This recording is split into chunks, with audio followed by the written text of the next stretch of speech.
I've said most of what I have to say in the video and podcasts I've released. I'm not a fan of creating videos of rituals, but here and there I will make some.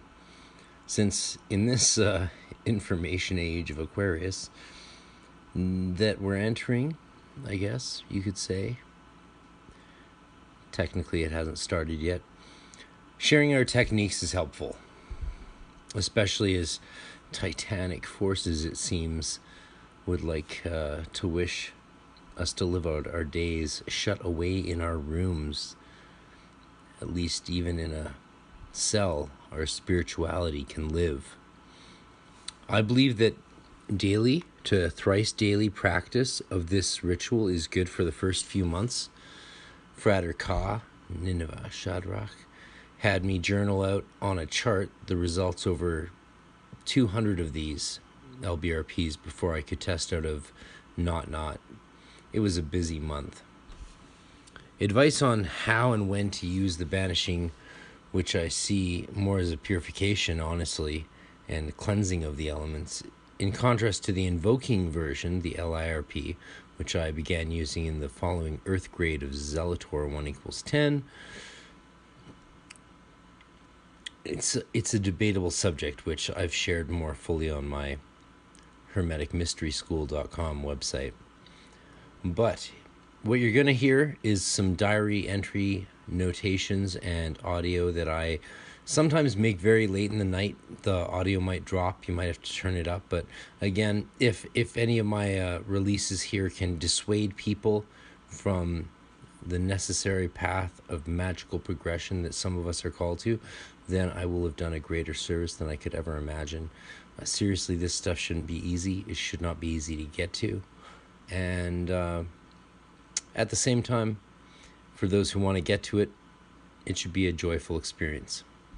So obviously I have made a decision to teach what I've learned by simply commenting on what I did rather than on postulating some comprehensive and more mature version or idealized structure, since none of us really do the work perfectly.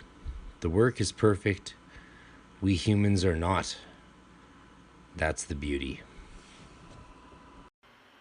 The Magical Diary of Me on the Path to Becoming a Magician. Ritual Diary, May 5th, 1996 to May 9th, 1997.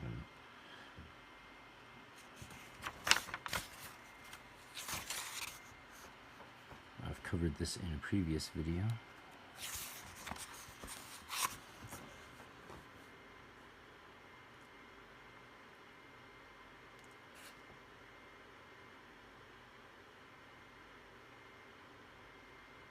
When I first started practicing, let's do it in order. So May 16th, 1996. I did have a diary before this, but it wasn't proper, and it was when I was first really seriously saying, okay, let's give the Lbrp a real chance and get over my deterrence from the archangelic names and the Christian Judeo content that was somewhat perturbing to me as a more Celtic Wiccan Druid type person. So my notes are: the Lbrp is a ritual that in order to be effective must be performed once a day, either in the morning or before you go to sleep. Obviously now I would say, it's good to do it in the morning and in the evening, but there's a good argument also for not doing it every day once you but in the beginning you definitely, I'd say the first year, why not do it the first year twice a day? Or if you subscribe to the school of thought, Nick Farrell and others would suggest, then do the Lrp in the morning and the Lbrp at night. I don't think that's going to be a problem, and it's probably not a bad way to do magic and to start things off. That's probably not bad. Of course, I was following along with Don Craig's book, so I was sort of going with what he recommended along with what I'd initially learned in my first exposure through Regardie's Tree of Life. So this ritual is used in conjunction with other rituals as well as on its own. It functions by the summoning of the 4 archangels, creating the Kabbalistic Cross, and finally the banishing of negativity. The overall effect is that I have become happier and more liked by others. That was one of the really crazy things. So I was in high school, and this would have been the end of grade 9. I started doing this ritual. So I was 14 and May 5th. May 16th, 1996, and as soon as within days, if not weeks, of doing this ritual, I was like, the way people just were responding to me at high school, and just even my mom and sister who I live with, was shocking. It was overwhelming. It was radical shift in the way I was treated by people. Like, I went from literally from starting to practice this ritual work, I went from being a scorned sort of, chubby goth kid wearing all black to someone who people found fascinating and was a good listener and was interesting and comforting to be around. It was crazy. From that stage on, people really started coming to me in the school, and would talk to me. Exchange students would sit down with me on the bus on the way home and talk to me and tell me about their lives in Europe, and share their secrets or trusts with me. And I was sort of an outsider, so that's often, I think, for a lot of us sort of fringe kids, we become these sort of confidants. But I hadn't been up till that point really that kind of person. I was considered more weird and not really liked in that way. So once I started doing this ritual work, though, that really shifted, and I was like, oh, well, maybe archangels aren't so bad after all. Maybe I can get down with a bit of this stuff. I was already really fascinated by Kabbalah and Eliphas Levi, and of course, all the other works of Yeats, Crowley, and MacGregor Mathers and all that stuff. But I was more inclined to the paganistic stuff and the Egyptian stuff and the Celtic, of course. So I wasn't doing the rituals regularly, like daily at first, but as I started to do them more regularly, it became very apparent that I needed to keep doing them to really get what I could out of them, and it was just surprising. Also, I remember feeling when I did those first Lbrps, the energy around me, the sphere around me, it took way less effort than the pagan kind of work I was doing, and it just sort of happened on its own. Like I was tapping into some real cosmic structures that were really no joke. So a month later, you can see I 3 weeks later, I must have kept doing it but not been doing a diary entry. I say I no longer make any mistakes when performing ritual. Must pronounce words perfectly for the strongest effect.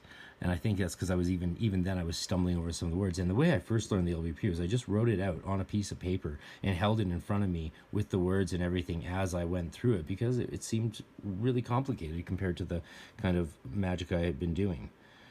So from May 16th to June 3rd, I really put in as much work as I could. I was going into it heavily and trying to not miss much. But I wasn't writing in my diary religiously because, again, despite...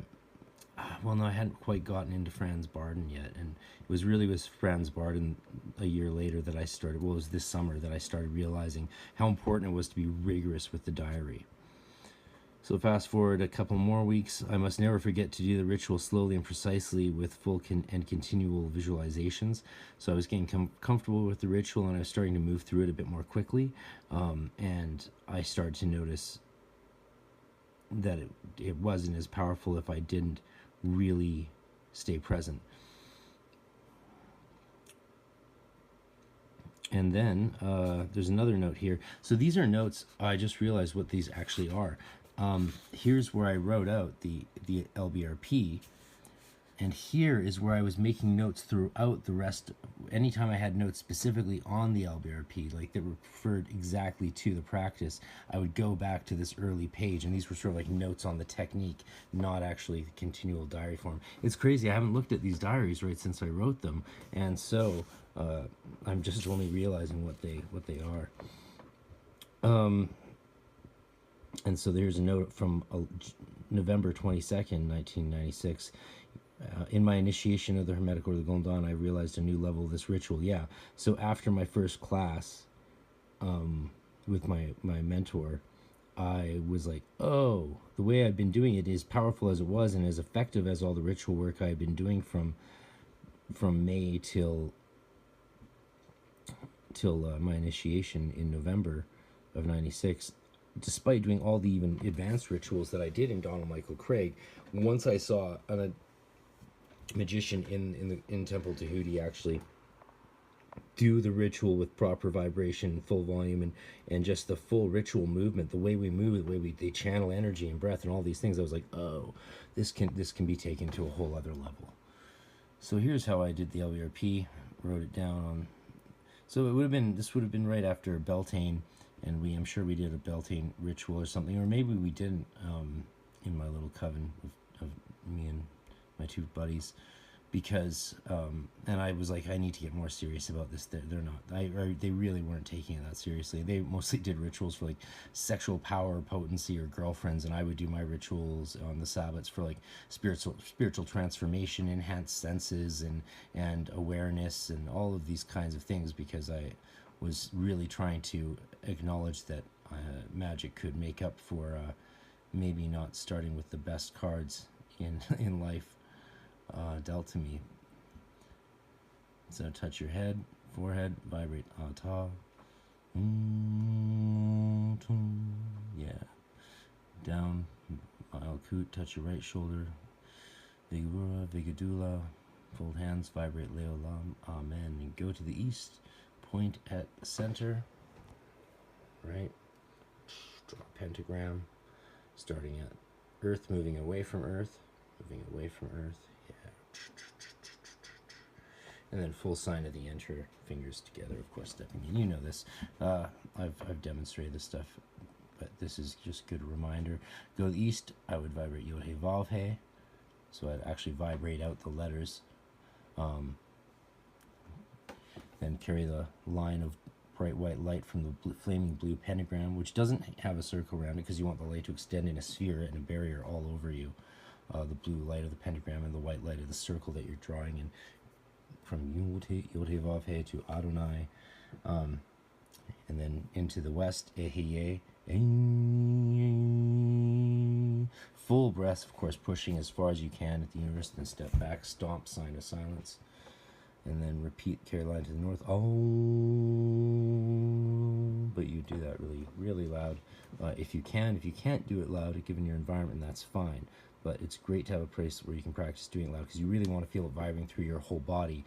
You're not just sending the vibration into the pentagram, you want it to resonate through your body. You and the pentagram are one. You are one energy zooming out into the cosmos. That is something I found that was a really important way for me to think of it, rather than just pushing energy out of myself. It's like I'm resonating with the thing, because we are essentially, I am everything, and I'm creating this energy going to the ends of the universe. Once you step back and do the sign of silence and stomp with your left foot, you really can almost feel like a pushback of the energy if you project it really strongly. It's like just this natural pendulum flow back from the pentagram back to your body. So I wasn't doing any invoking rituals of the pentagram at this point. I had never heard of the theory of doing an invoking ritual at night and banishing at night, but I was doing banishing religiously as much as I could. So then complete the line in the east, and then stand with your arms out in the form of a cross before me, vibrating Raphael, and visualize the angel come before you, and then turn around and hold that part of your circle in front of you in the yellow and purple robes with his caduceus. The more you visualize and breathe into that and empower it, the better. And then behind me, Gabriel, on my right hand, Michael. It's a Michael because it's the letter Chaf in the Michael isn't a ka. It would have had a dot in the center of the letter kaf if it's a kaf or chaf. And the het letter, the letter het, is not a ch, guttural het in Hebrew. It's a soft het. It's like het, not like a hey, but a het. And the chaf, without the dot in the center of the letter kaf, is the chaf, the guttural sound, chaf. So it's Michael, not Mikhail. Though I'm sure at some periods in some dialects they would have actually said that, because language softens and hardens over time. So, Rigardi said Malkus because of the Ashkenazi Hebrew that he had grown up with. On my left hand, Oriel. Some traditions have it Uriel, but Oriel, light of God. Michael, who is as God. Gabriel, the strength of God, from Geburah, Gabriel. For before me flames the pentagram, and behind me shines the six-rayed star. I'm a big fan of, and behind me shines the six-rayed star, and we can talk about that some other time. Then repeat steps 1 through 5 But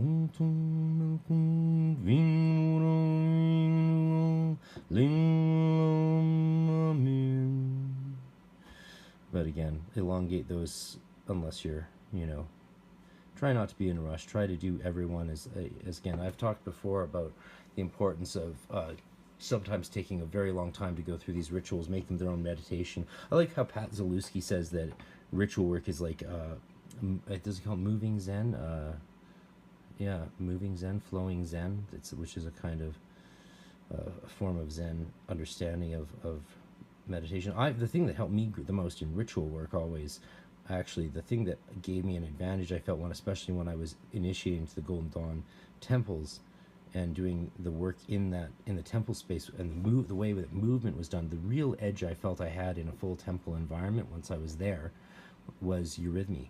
Rudolf Steiner, I think, saw eurythmy and understood it as weightlifting for the aura and a way to naturally it's like working out for your psychic senses and for the aura development and your body of light, and using eurythmy, especially like the zodiacal forms, the elemental forms, and eurythmy with your ritual work, you could use Tai Chi like Pat Zalewski does, but I think the eurythmy that's the secret. I think that's what Steiner saw in eurythmy, was this secret thing that no one else realized quite what it did except the people who maybe created it. And it's doing that almost every day from grade 1 to grade 12 was a big edge, I think, in my ritual work and ability to channel in energy, work with currents, invoke, and all of that stuff. So there we go. There's my notes on the Lbrp. And then the ritual of the middle pillar, which we'll do next time. In this study of the lesser banishing ritual of the pentagram, I'm going to be comparing two articles by Graham John Wheeler, A Microcosm of the Esoteric Revival, The Histories of the Lesser Banishing Ritual of the Pentagram, and Nick Farrell's article, In Defense of the Lesser Invoking Pentagram, along with some other sources. Enjoy. Abstract for Wheeler's article. This article examines the sources that underlie the best known of all the rituals that have emerged from the modern esoteric revival, the lesser banishing ritual of the pentagram, Lbrp, which was formulated in the late Victorian period by the creators of the Hermetic Order of the Golden Dawn. A close study reveals that the sources of the Lbrp are extraordinarily varied, and in some cases extremely old. This eclecticism shows how religious rituals and other quote-unquote invented traditions tend to be assembled from a bricolage of pre-existing materials, part familiar and part mysterious. The Golden Dawn's eclecticism also served the practical function of bridging the gap between the Christian and pagan interests, allegiances within its members. Moreover, the construction of the Lbrp provides an example of how older, more fluid traditions of esoteric knowledge came to be codified and standardized by the Golden Dawn in the context of the modern occult revival. And this article is from Correspondences, the Journal of Esotericism. Nick Farrell says the lesser banishing ritual of the pentagram is considered the most important ritual of the Golden Dawn, in that it has been borrowed by almost every magical order in the last 120 years. Along with its chum, the Kabbalistic Cross, it is performed before every ritual. But have we made a mistake? What if it is not the lesser banishing ritual that is the most important, but the invoking one? Interesting stuff. Wheeler says, the lesser banishing ritual of the pentagram, Lbrp, is the best known of all the rituals that have emerged from the modern occult revival. It was originally developed and popularized by the Hermetic Order of the Golden Dawn in the late Victorian period, and it continues to be found in numerous esoteric contexts today, not least because popular introductions to ceremonial magic and related subjects continue to teach beginners the Lbrp in what is recognizably its Golden Dawn form. You can note this is true of Lon Milo Duquette, the Magic of Aleister Crowley, Enochian Vision Magic, Rankin Climbing the Tree of Life, Christopher, Kabbalah Magic and the Great Work of Self-Transformation, Craig, Modern Magic, King and Skinner, Techniques of High Magic.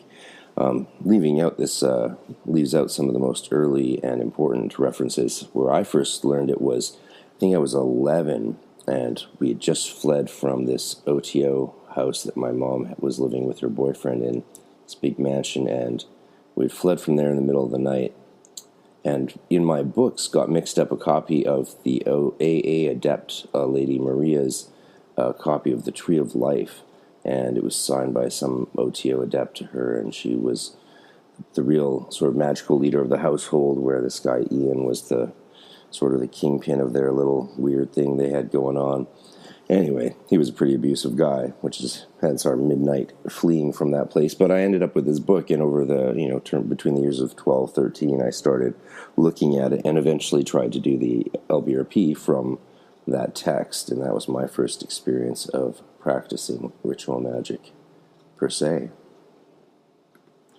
Wheeler says, in this article, I will undertake a detailed examination of the Lbrp. As our point of departure, we may take the memoirs of one of the better-known recruits of the Golden Dawn, the writer Arthur Machen, 1863 to 1947. Machen wrote scathingly about his involvement with the order, which he called the Twilight Star. One of his criticisms was that it was an essentially modern construct, an incoherent assemblage of materials from disparate traditions. Machen says, quote, any critical mind with a tinge of occult reading should easily have concluded that here was no ancient order. From ancient rituals, whether orthodox or heterodox, are founded on one mythos and one mythos only. They are grouped about some fact, actual or symbolic. As the ritual of Freemasonry is said to have, it has its center certain events connected with the building of King Solomon's temple, and they keep within their limits. But the Twilight Star embraced all mythologies and all mysteries of all races and all ages, and referred or attributed them to each other, and proved that they all came to much the same thing, and that was enough. That was not the ancient frame of mind. It was not even the 1809 frame of mind, but it was very much the 1880 and later frame of mind. Wow, it always fascinates me hearing these 100-year-old critiques of the Golden Dawn, because just like today, a lot of the things that some people don't like are the things that other people do like about it. It's pretty funny. Some people are like, oh, well, it's not based on just one thing like Masonry, one fact. Of course, we know that Masonry is not necessarily based on a fact of the creation of the Solomon's Temple, but that's just the story, I mean, it's very hard. But 100 years ago, they had much less clear idea of what was factual about ancient things, and there was much more Golden Age syndrome going on. If things were old, they were better. This is a mentality that constantly flip-flops in human history. We go through periods of the oldest thing being the best thing, and we go through periods of the newest thing being the best thing, and thus the pendulum swings. Anyway, that quote from Machen, Arthur Machen, is from Things Near and Far.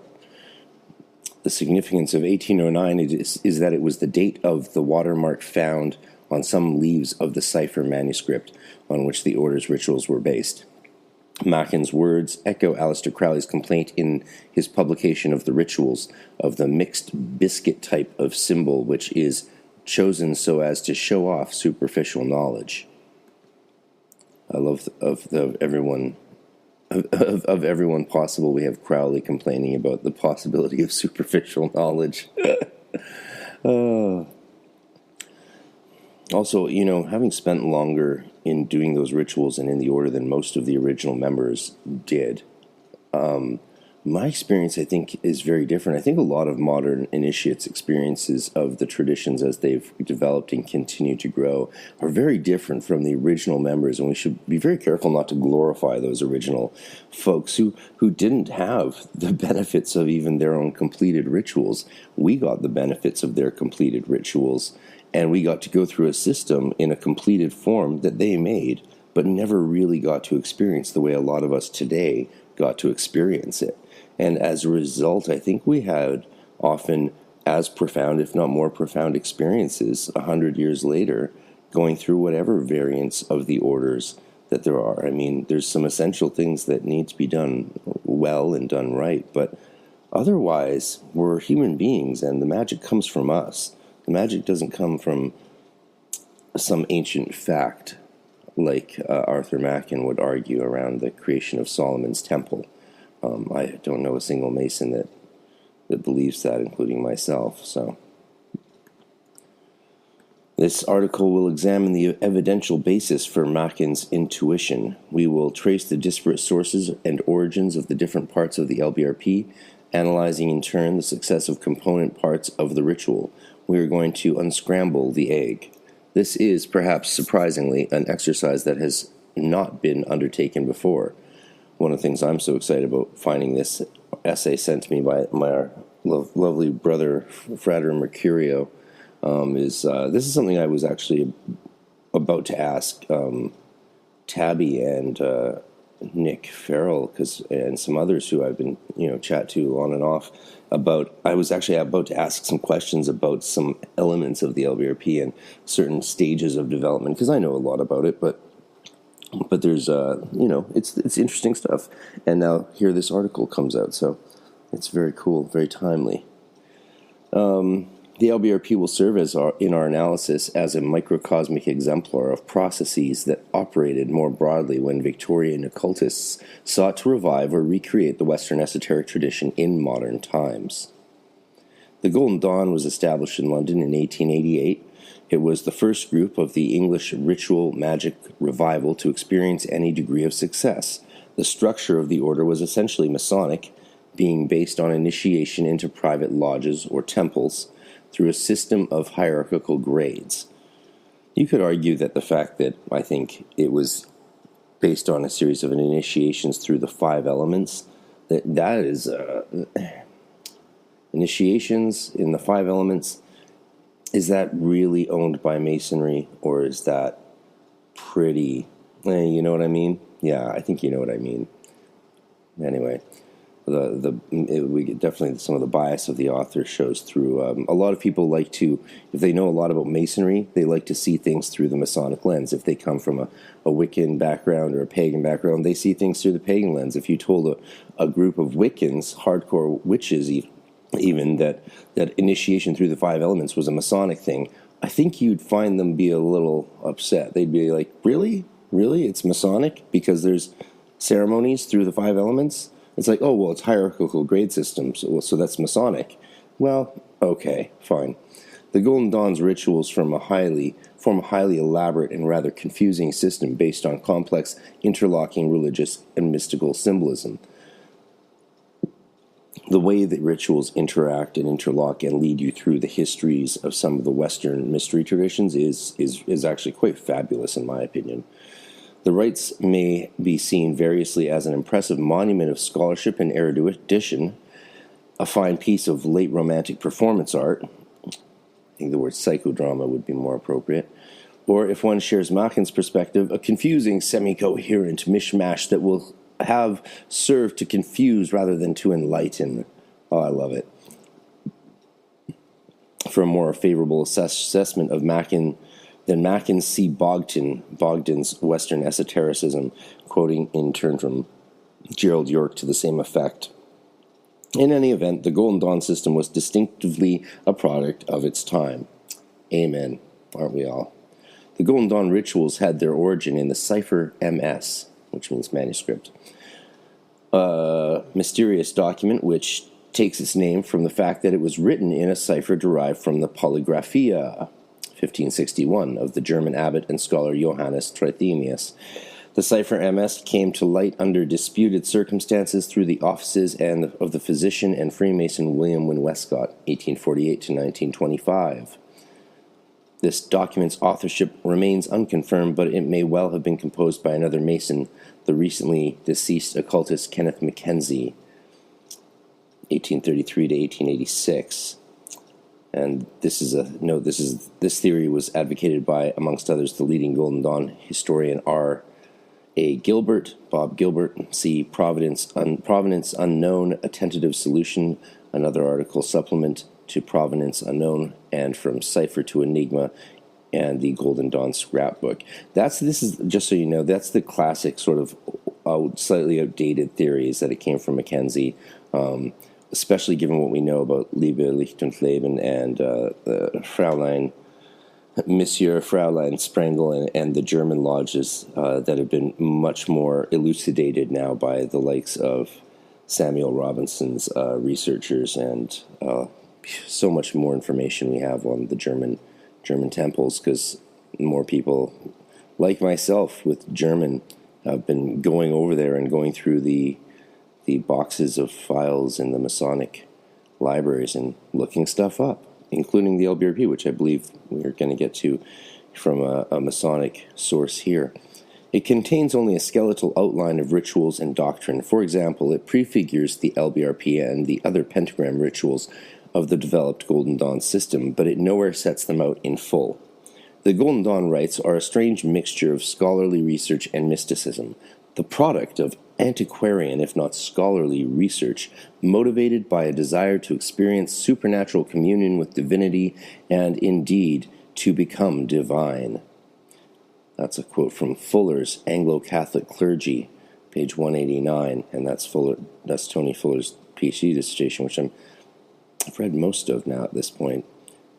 I'm not sure if it's correct that it was for a supernatural desire, but I'll have to keep that in mind as I finish up Fuller's part 2 of his dissertation. There's a classic argument that theosis, the process of becoming divine, through whether it's through alchemy, as we would say today, is about becoming supernatural. So the word supernatural is highly problematic, because why do we need to go beyond nature? Why can't nature be vast enough to contain the things previously circumscribed as supernaturalism? And that's, of course, the main thesis of my thesis, my dissertation work, which you can get. There is still very little published work on the documentary sources of the rituals. The process by which they were composed remains obscure. The evidence simply does not survive. Most of the credit for putting the rituals into their final form is normally given to Westcott's protege Samuel Little McGregor Mathers, 1854 to 1918. Mathers was an eccentric who spent many hours in the British Museum's reading room trawling through the Western esoteric tradition for material to revive. He was not necessarily solely responsible for elaborating the Golden Dawn system. In particular, it has been argued that Westcott had a greater role than is generally been recognized. But this article will proceed on the assumption that he may be credited as the principal hand. Yes, we know this from R.E. Gilbert's From Cipher to Enigma, and it's quite well known that Westcott actually produced a lot more material than we thought. It's also well known that Moina Mathers produced a ton more material than we thought, including scrying the tools of the Inner Order rituals, and the amount of stuff she did with Yeats and Mathers on the Celtic Mysteries is not quite recognized yet. And let's not forget the almost $3 million that Annie Horniman gave to the Matherses so that they could keep playing at being magicians for over a decade. So I think a lot of the women of the Golden Dawn, they really loved what they were doing, they believed in what they were doing, and they lived in an era where it was so normal for men to take credit and be the front forward faces of things. They just they were busy doing the work. I think a lot of them were. And anyone who's been spoken very loudly about what they've done and what they were a part of, they're sort of telling you a lot about themselves just by taking that approach, as it were. Like, it's very easy for Arthur Machen to criticize something that he didn't have to create, and the amount of work that went into creating it was tremendous. The Lbrp was the only ritual other than the grade ceremonies that was revealed to members of the Golden Dawn's first, or outer order, which prepared members for entry into the more exclusive second, or inner order. The Lbrp was the nearest thing to a purely magical ritual found within the first order curriculum. Yeah, in the old days, all you had basically was the Lbrp, and that's it. And a lot of orders that call themselves the most traditional ones today stick to that. I think it's a bit dogmatic to do that, but each to their own, as long as you're keeping the system alive. The nice thing about a traditional or originally codified outer order is you're going to go through it real fast and become an adept in like a year or two instead of 5 or 7 years or whatever. It was disclosed to neophytes immediately after their initiation in order that they may have protection against opposing forces, and also that they may form some idea of how to attract and to come into communication with spiritual and invisible being things. And that's a quote from Rigardi's The Golden Dawn. Members were counseled to perform the ritual in the evening. A slightly different version, geared to invoking rather than banishing, was to be performed in the morning. Again, from Regardie's Golden Dawn. It may also be noted here that a cut-down version of the rite appears in the well-known Bornless ritual. In the context of the Golden Dawn system, the Lbrp and its invoking equivalents sat alongside a set of other similar rites known as the Supreme Ritual of the Pentagram and the Rituals of the Hexagram. In addition to daily performances of the Lbrp, Golden Dawn initiates were recommended to use the ritual for cleansing before a magical operation, as a protection against impure magnetism, and as part of a technique to get rid of obsessing or disturbing thoughts. They were also told to visualize themselves performing it as an exercise in meditation. As is well known, the Golden Dawn splintered into pieces from around 1900. Its successor orders, such as the Stella Matutina and the Alpha et Omega, were mostly moribund by the outbreak of World War II. Some of the Golden Dawn's rituals appeared in a pirated edition in Aleister Crowley's periodical The Equinox from 1909 to 1913. The rest were published in 1937 to 1940 by Israel Regardie, who had accessed them through his membership of the Stella Matutina. Interestingly, Aleister Crowley played a significant role in the preservation and transmission of the Lbrp. He incorporated it into his Liber O, 1909, which seems to have been the first time that it appeared in print. He subsequently produced a version of the ritual in an ancient Greek idiom, the star ruby, in Liber 25, 1913. As well as publishing a lesser-known adaptation of it in Liber 5, Vel Reguli, 1929. Curiously enough, the next couple of publications of the Lbrp came from Christians rather than Crowleyans. In 1915, an initiate of the Stella Matutina, Father J. C. Fitzgerald, published a pared-down and Christianized version of the rite. See Fuller's Anglo-Catholic Clergy. Subsequently, in 1930, the Christian esotericist Dion Fortune publicized a key element of the Lbrp. In her book Psychic Self-Defense, Fortune recommended the use of banishing earth pentagrams as protective tools, and she described herself as using pentagrams in combination with certain names of power that are unsuitable for disclosure in these pages. Dun dun dun. Fortune, Psychic Self-Defense, which is where David Bowie started learning and drawing pentagrams all over his LA home during his White Duke phase or whatever. As we shall see, these are more or less obvious references to key elements of the Lbrp. After Fortune, there came Israel Regardie, who published the text of the Lbrp in his Tree of Life in 1932, following which he included it in his full edition of the Golden Dawn Rituals. Gerald Gardner, the founder of Wicca, subsequently imported the Lbrp into early versions of the Wiccan sacred text, the Book of Shadows. See page 7 of Ye Book of Ye Art Magical, Gardner's original MS, which underlay the Book of Shadows. A version is available online at oldways.org. Although the ritual did not survive in its complete form as an established part of the Wiccan tradition, Gardner did bequeath to Wicca various elements that are found within it, including the use of the pentagrams and the practice of casting a magical circle by reference to the cardinal points of the compass. In broader perspective, the first mass-market magical self-help book to recommend the Lbrp seems to have been The Magician, 1959, which was published by one of Dion Fortune's followers, W. E. Butler. As we have already noted, the Lbrp has since become ubiquitous in popular introductions to esotericism and ceremonial magic. Note, Gardner was not, however, concerned with banishment. He noted that ceremonial magicians' circles, like that cast in the Lbrp, were regarded as being protective, whereas a witch's circle is to keep in the powers which they believe they can raise from their own bodies and to prevent it from being dissipated. That's witchcraft today. Contrast the words of Israel Regardie. The lesser banishing ritual, the pentagram, is the ceremonial magician's way of casting a circle of protection, the middle pillar. That's the book. As a matter of historical accuracy, there is doubt as to whether circles did originally have a protective function for ritual magicians. See Kiekhaefer, Magic in the Middle Ages, page 161.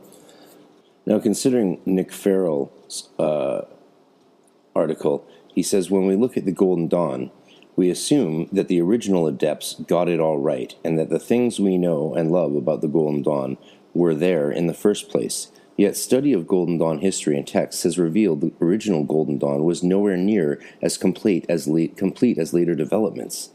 Things that are happening in modern Golden Dawn orders are a lot more magical and interesting than anything Westcott and Mathers dreamed up. But since the lines between the past Golden Dawn orders are cut, we often miss something important from the past that is staring directly in our face. In my previous papers on the lesser banishing ritual, I was looking at its use in terms of the sphere of sensation and the 0=0 initiation, or ritual.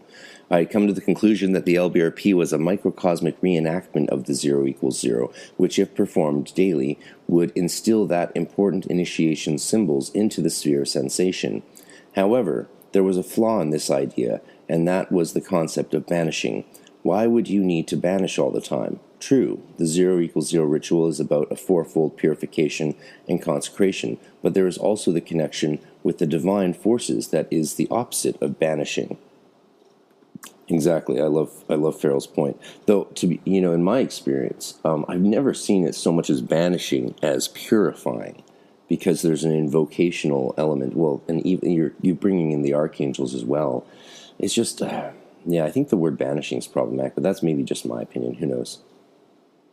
Farrell says, the breakthrough came when I was talking with a very experienced magician who is not connected with the Golden Dawn tradition. She flippantly said that one of the problems she had with the GD tradition was that it was banishing all the time. If you keep doing that, you will have nothing left. She believed that the Golden Dawn was told to do an Lbrp before every ritual, which the modern Golden Dawn does. But was this true? For years I had known that the Golden Dawn had an invoking ritual of the pentagram, but I had never actually used it, so wanted to find out what the original GD used. An invoking pentagram? And I went back to the original instructions and knowledge papers to find out. Surprisingly, the rituals of the pentagram papers for the outer order were consistent since the beginning to the closure of Frater, but what I saw when I read them was something I didn't expect. For years, like many people, I had assumed that I knew the banishing ritual of the pentagram, so I didn't actually read the paper other than to check that I was saying the same words as everyone else in the order. Looking at it with fresh eyes, it revealed some things I didn't know. Firstly, the ritual described is called the lesser ritual of the pentagram, not the lesser banishing ritual of the pentagram. And we know this, of course. Secondly, the knowledge paper does not describe the banishing ritual at all. Quote, make in the air towards the east the invoking pentagram as shown, bringing the point of the dagger to the center of the pentagram. The banishing ritual gets an aside in the last paragraph of the paper. For banishing, use the same ritual but reversing the directions of the lines of the pentagram. The first thing that crossed my mind was that the lesser banishing ritual of the pentagram was considered much less important than its invoking cousin, and is simply a footnote. This is the complete opposite of received wisdom. The next thing that was clear is that the invoking pentagram was different from the method that the modern GD teaches to do the banishing pentagram. In the modern GD, the divine name is projected into the pentagram using the sign of the Enterer at the point that the name is vibrated. This is not described in the knowledge paper, where the divine names are placed in the invoking pentagram with a dagger. The implication is that a banishing ritual of the pentagram would be carried out in the same way, so where did the idea of a projection sign with the pentagram come about? In the second paper for neophytes, the use of the pentagram ritual, the projection sign is mentioned. The neophyte is instructed to imagine an image of an obsession and project it out of your aura with the saluting sign of a neophyte, and when it is about 3 feet away, prevent its return with the sign of silence. The lesser banishing ritual of the pentagram is then performed to dissolve it. This is minor, but it certainly indicates that modern GD groups do their lesser pentagrams a slightly different way from the original order. This is fine, as the reasons used, i.e. the outwards projection of energy using the divine names, are valid and are an enhancement of the original idea. Another GD paper suggests that a neophyte could use the banishing ritual at night and the invoking one in the morning. I assume that was because the banishing ritual would enable you to sleep better. However, it is also clear that, other than the reference to getting rid of obsessions, the banishing ritual is not any more important than the invoking one. Indeed, when the paper talks about using the lesser ritual of the pentagram to enhance visualization skills, it is talking about the invoking and not the banishing. And that's quite fascinating, actually. Though I'm not sure. It could be a matter of the fact that just it's a short document that they were originally written down in, and often you'll write something at the bottom of a document as you're creating things, and you'll know that it's still referencing the reproduction or repetition of what's done above, but it's just not written that way. I mean, that happens a lot with manuscripts, and as I've been spending crazy amount of hours putting together the Yeats Celtic mystery initiations, you can see that in the manuscripts, you can see that in the different versions, and you can see where there's assumed knowledge that should be applied and where there is an intentional creation of variation. Farrell says, let us look at the other witness. Now, while I still think Aleister Crowley is the most overrated magician since Paul Daniels, he is a valid historical resource about what he was taught about the Lbrp. He takes on the ritual, which says that the little ritual is the key to everything magical, appears in Magic Without Tears, but fails insofar as it is not clear whether it is to the banishing or to the invoking ritual that he refers. The fact that he refers to the rite by its traditional name of the lesser ritual of the pentagram probably means that he is referring to the invoking pentagram rather than the banishing one. See, I think that's a safe assumption if we take the manuscript being primarily written about the invoking one, but if we take the manuscript as a bedrock of something that went into then common practice and was done either equally as banishing and invoking or even more as banishing, then that assumption might sort of fall apart, that Crowley was referring to the invoking just because the source document emphasizes the invoking and then in a footnote tells you how to do it with banishing. It's an interesting question, really. The only other reference we have to the lesser ritual of the pentagram is in inner order documents where it points out that they work because they have similarities to the earth pentagrams of the inner order. They are not earth pentagrams because they are not opened by spirit or have the sign of an ox in them, however. Quote, this lesser ritual of the pentagram is only of use in general and unimportant invocations. Its use is permitted to the outer order that neophytes may have protection against opposing forces and might have some idea how to attract and come into communication with spiritual and invisible things. So now we have some idea of how the lesser ritual of the pentagram is supposed to be used by those in the outer order and how it is just as important to use the invoking pentagram as it is the banishing one. And of course, if you were brought up in an order similar to mine, you would do only the banishing one for the neophyte grade, and you wouldn't start invoking until the zealotr grade, which, to be fair, is basically 30 days of doing it. Nineveh Shadrach, my mentor, had me required. I filled out forms that outlined in detail, excruciating detail, the performance and documentation of 232 Lbrps before I could take the test out of neophyte, which I did. And I was allowed to do as many as you wanted in a day, though with some limit, I believe. Anyway, somehow I got through it speedily, as many do. Farrell says, the banishing is designed to protect by repelling the sphere of sensation from lower astral nasties and connecting the person to the higher self. It can be used to remove those parts of your personality, such as habits that you do not want. And it's very good at that, let's be clear. Wheeler continues, we may now move on to examine the component parts of the Lbrp itself. We will employ the ritual text contained in Israel Regardie's original publication of the Golden Dawn Papers, which appears to be essentially the same as that used by the original order. Footnote from Regardie's Golden Dawn. There have been no advances in research that have led to any modification of the text in subsequent editions of Regardie's work. The text of the Lbrp was not included in R.G. Torrens's separate publication of the Golden Dawn Rites in 1973, The Secret Rituals. The earliest text of the Lbrp, which the present author has been able to locate, is found in a collection of MSS manuscripts held at Freemasons Hall in London, call number GBR 1991 GD 2/1/13. If anyone wants to go look at it themselves. The author intends to analyze these manuscripts further in a later publication, but it is sufficient to note here that their contents are consistent with the dating in the 1890s. The discussion below will indicate a couple minor respects in which this very early text differs from Regardi's. And, of course, the reason I jumped over to Farrell's research and stuff is because it's quite contradictory to what we just heard. So there is debate and discussion is alive and well in this arena. And a lot of other leaders of orders will talk to you about variations and versions in manuscripts forms that they have from later developments after the 1900 split. The Kabbalistic Cross. Take a steel dagger in the right hand. Okay, and the steel dagger, it's quite clear that a magical implement is not a key thing. So for any of you who have been doing it with your hand for all this time, don't worry. It's not like you've been making a mistake. Don't even worry about that. Take a steel dagger in your right hand, face east. Touch thy forehead, say Ata, thou art. Touch thy breast, say Malkut, the kingdom.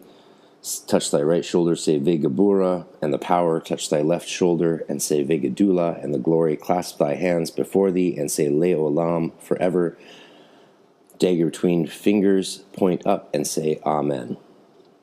There's so much to say about that right away, but I'm going to bite my tongue. This is the first part of the Lbrp. It was used elsewhere in the Golden Dawn system in group rituals. The first thing to note is that the ritual script is written partly in a foreign language, Hebrew, with English archaisms, thy and thee. These unusual linguistic features are characteristic of sacred texts in different cultures. Archaic English would have been familiar to Victorian Englishmen as a sacral vernacular from the Anglican liturgy and the King James Bible. Hebrew is obviously the sacred language of Judaism, and for the Golden Dawn members it would have had, more specifically, associations with the Kabbalah. It bears noting, however, that the Hebrew elements of the Lbrp are linguistically problematic. It would be more correct to use the definite article, ha, in front of the names of the three Sephira, Malkut, Geburah, and Gedula. Well, yeah, you'd have Veha, Ve is and, so of course. The Sephardic pronunciation is used, but again, it is in an imperfect form. For example, the names of the Sephirot, Malkuth, is rendered in a correct fashion. In contrast to the Ashkenazi Malkus, but Gevura is rendered as Gebura. This is proof, if proof were needed, that we are dealing with a constructed ritual put together by Gentiles. No, that's a freaking flaw. That is not correct, because you don't know Hebrew, and Gebura is how that word was said up until the 20th century, when Hebrew significantly changed and Gebura became pronounced Gevura, and the whole pronunciation system shifted over by a very common linguistic change in consonantal sounds. This is something you'll learn if you ever do a preliminary course in biblical Hebrew with someone who also knows modern Hebrew fluently. And don't even get me started on the Ata for thine is the kingdom, or for thine. Yeah, let's not even get started on that right now. Anyway, so Wheeler argues that this is proof that the ritual was rendered by Gentiles because they said Gebura and not Gevura. Anyway, I think that is absolute. That is proof of something else, actually. One might also make the point that there is no sign in the Lbrp of the Aramaic language, which is just as important as Hebrew in the Kabbalistic tradition. Boom, that is very correct. Absolutely. Of course, I can absolutely tell you why Aramaic was not used by these folks, and why you'll never see reference to Aramaic back then, because it wasn't called Aramaic. Actually, it was called Chaldean up until the 20th century, and early 20th century. Anyway, moving on. The ritual begins with the practitioner facing east, and indeed east was a place of significance in the Golden Dawn ceremonies too. It is well known that the traditional Christian liturgy, in both its Roman Catholic and Eastern Orthodox forms, was performed facing an altar located in the east. This eastward-facing posture was invested with eschatological significance. One turns to the east to greet the returning Lord. Eschatological, of course, comes from the Greek eschaton and means things concerning the end, because eschaton means the end. So, and things of the end time. The posture is far older than Christianity, however. There's a note. This point was made by no less a person than Joseph Cardinal Ratzinger, later Pope Benedict XVI, in The Spirit of the Liturgy. Note also in this context his point at 83, very early in the East, was linked with the sign of the cross. I am not really a fan of referencing Joseph Ratzinger, and who was the head of the Congregation of the Doctrine of the Faith from 1981 onward, when he renamed it from the Holy Inquisition. Why are we referencing that douchebag? If you want to reference a cardinal with historical esoteric knowledge, why don't you reference his opponent, Hans Urs von Balthasar, who ran the Congregation for Interfaith Dialogue or whatever in the Vatican. They were very opponent people, and why the Nazi became the Pope, we will never know, though some of you, I'm sure, think you do know, and maybe you're right. So regarding facing east, the posture is far older than Christianity, however. It may be traced back to ancient pagan practices, not only from the Greco-Roman world, but also from the Near East, India, and Africa, which were linked to sun worship. It is noteworthy in this context that the cipher manuscript associates the east with the rising sun, the golden dawn, so to speak. The cardinal points, moreover, have symbolic meanings in Freemasonry, a point to which we will return. Of course, the cardinal points also reference older magical traditions that predate Freemasonry, so I'm not sure why we're going to Freemasonry when we can point to things like John Dee and earlier grimoire sources. As will become clearer, this congeries of Christian, pagan, and Masonic symbolism is entirely typical of the Lbrp and the Golden Dawn system generally. Yeah, again, I'm not quite sure why people go back to Masonry, but Masonry is far predated by grimoire sources, and grimoire sources have a lot more influence on the development of Golden Dawn and other magical traditions than Freemasonry. Freemasonry was more like a vessel for people who were interested in these older magical systems to meet and interact with each other. So was the Theosophical Society and the Hermetic Society. A lot of these groups, it's not so much that the knowledge was being sustained by these groups, but these groups were containers for people who carried the knowledge to share and interact with each other and develop their erudition and practices. As we have intimated, the three main nouns mentioned in the text are Kabbalistic. Malkuth and Geburah are the names of Sephiroth, while Gedula, greatness, is an alternative term for the Sephirah Hesed.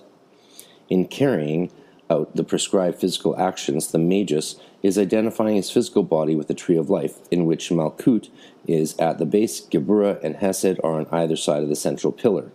Despite these plainly Kabbalistic associations, however, the basic framework of this part of the Lbrp would seem to have Christian inspiration. Not only does it involve making the sign of the cross, like a Catholic or Orthodox believer, the text recited by the initiate strongly resembles the concluding part or doxology of the Lord's Prayer, Pater Noster, in its Protestant iteration. This text ultimately comes from the Bible, Matthew 16:13. For yours is the kingdom, basileia, and the power, dynamis, and the glory, doxa, forever, amen. And we have the Koine Greek words, because that's what the New Testament was written in. Also, this version is used by Roman Catholics very frequently, so I'm not sure why it would be said that it's a Protestant version, since Catholics and Orthodox do often similar, if not the same version. And then there's really old versions where they would say things like, in the name of the lover, the beloved, and love itself, as they cross themselves, because those are other names of the Trinity, the lover, the beloved, and love. So there's very old versions that are out there for researchers who want to get into early Christian theology and liturgy. Well, here's a note on this.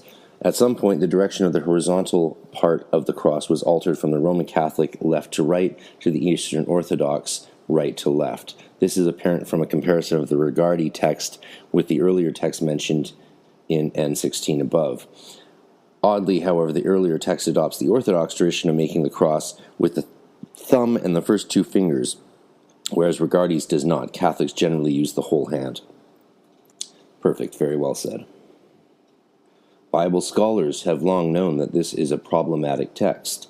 It does not appear in the earliest surviving MSS manuscripts of the Gospel of Matthew, nor in the parallel version of the Lord's Prayer in Luke. It appears only in the later manuscript of the Byzantine textual tradition. It is probably in an interpolation, and it is left out by most new Bible translations, just as it was absent from the Vulgate and the traditional Roman Catholic liturgy. Nevertheless, the doxology has a long history. The early Christian treatise known as the Didache, 1st and 2nd century CE, was influenced by Matthew's Gospel, contains a version of the Lord's Prayer with the following line, "For yours is the power, dynamis, and the glory, doxa, forever."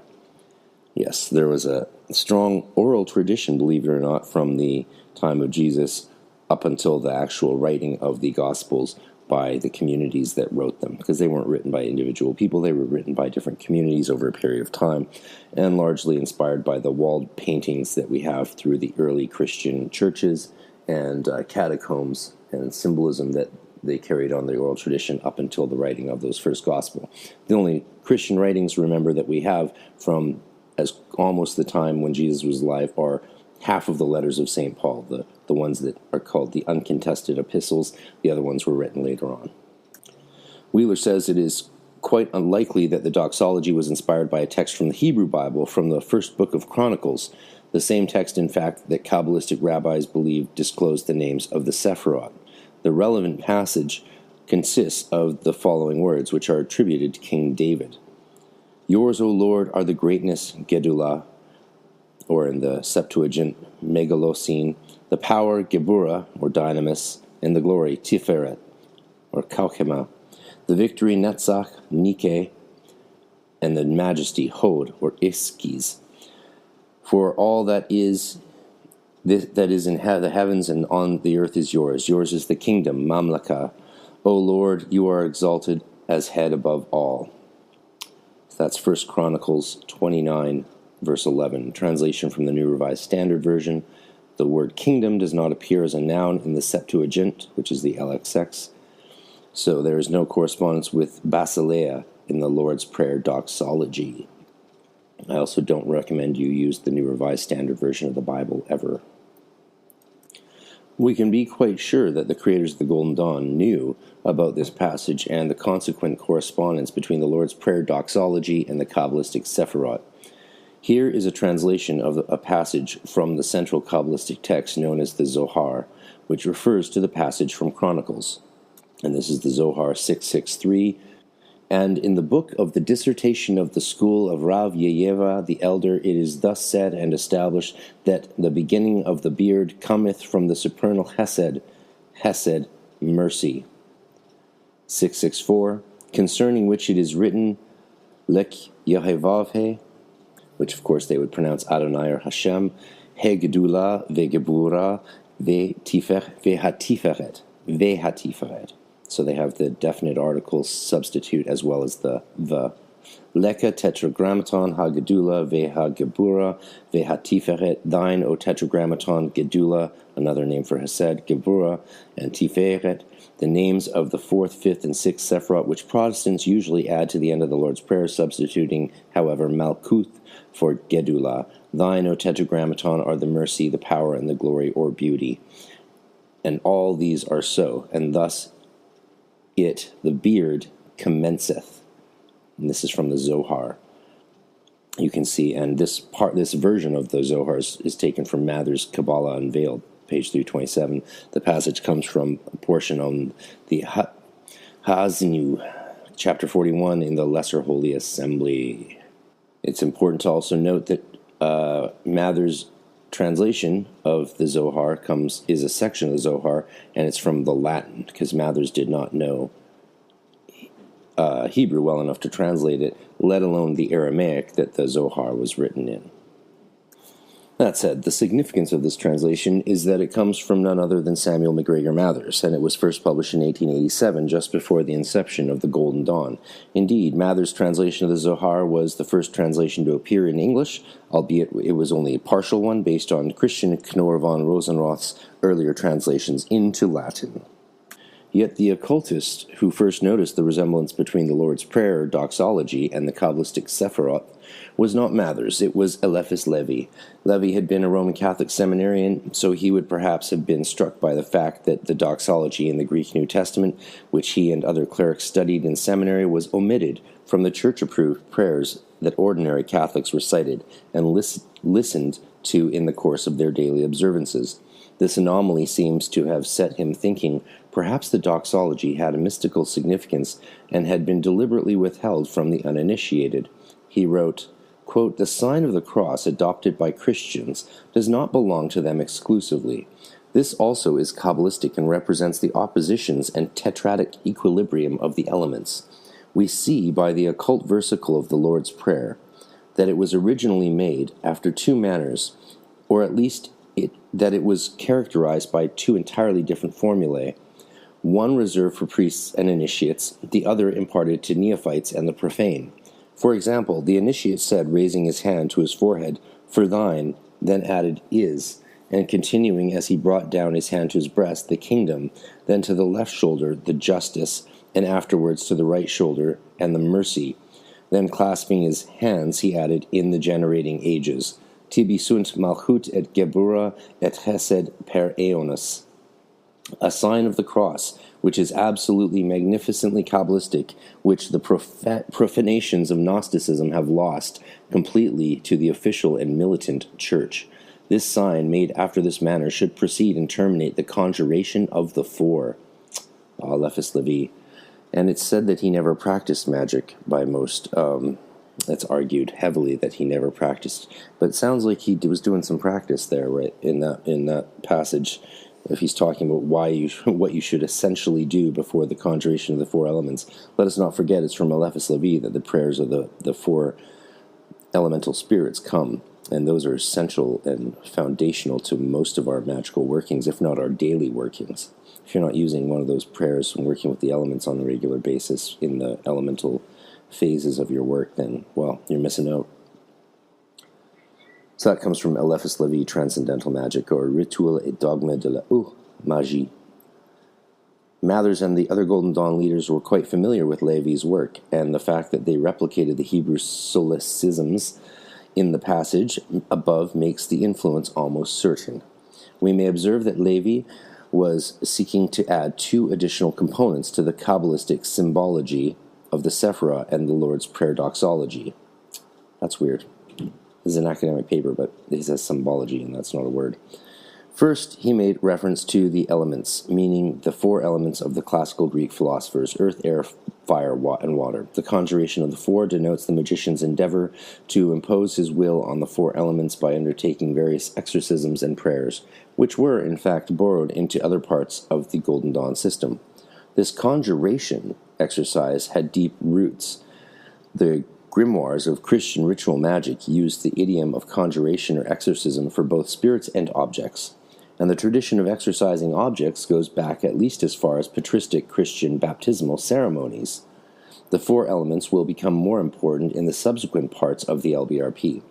For the present, we may note that, aside from their pagan Greek antecedents, they featured in traditional Jewish thought, including the Kabbalistic tradition.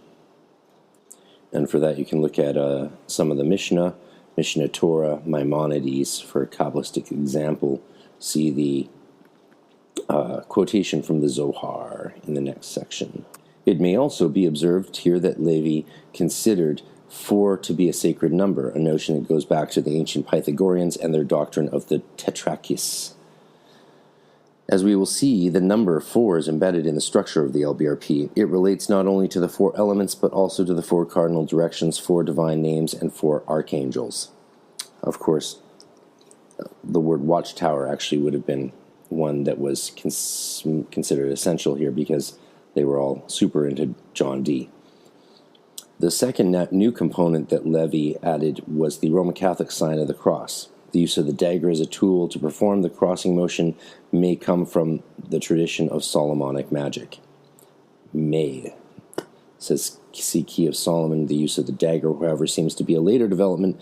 The earlier versions of the Lbrp text mentioned at Note 16 above states more vaguely that the tool should be any convenient steel instrument or other weapon, and that the initiate of the Adeptus Minor grade should use his magical sword or lotus wand. In his first publication of the Lbrp in 1932, Rigardi wrote that the sword to represent the dispelling critical faculty of the Ruach, a Kabbalistic term for one of the levels of the soul. It literally means breath, Huach. It's pronounced more like Huach in modern Hebrew. Is usually the instrument employed in this connection.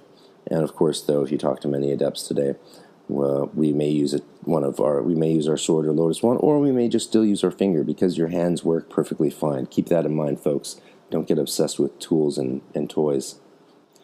Cruciform symbolism is a recurring theme in the Golden Dawn rites. There is the cross, the crucifix, the crux ansata, which is the Ankh, and in the ritual of the Adeptus Minor grade, the initiate is physically bound to a cross.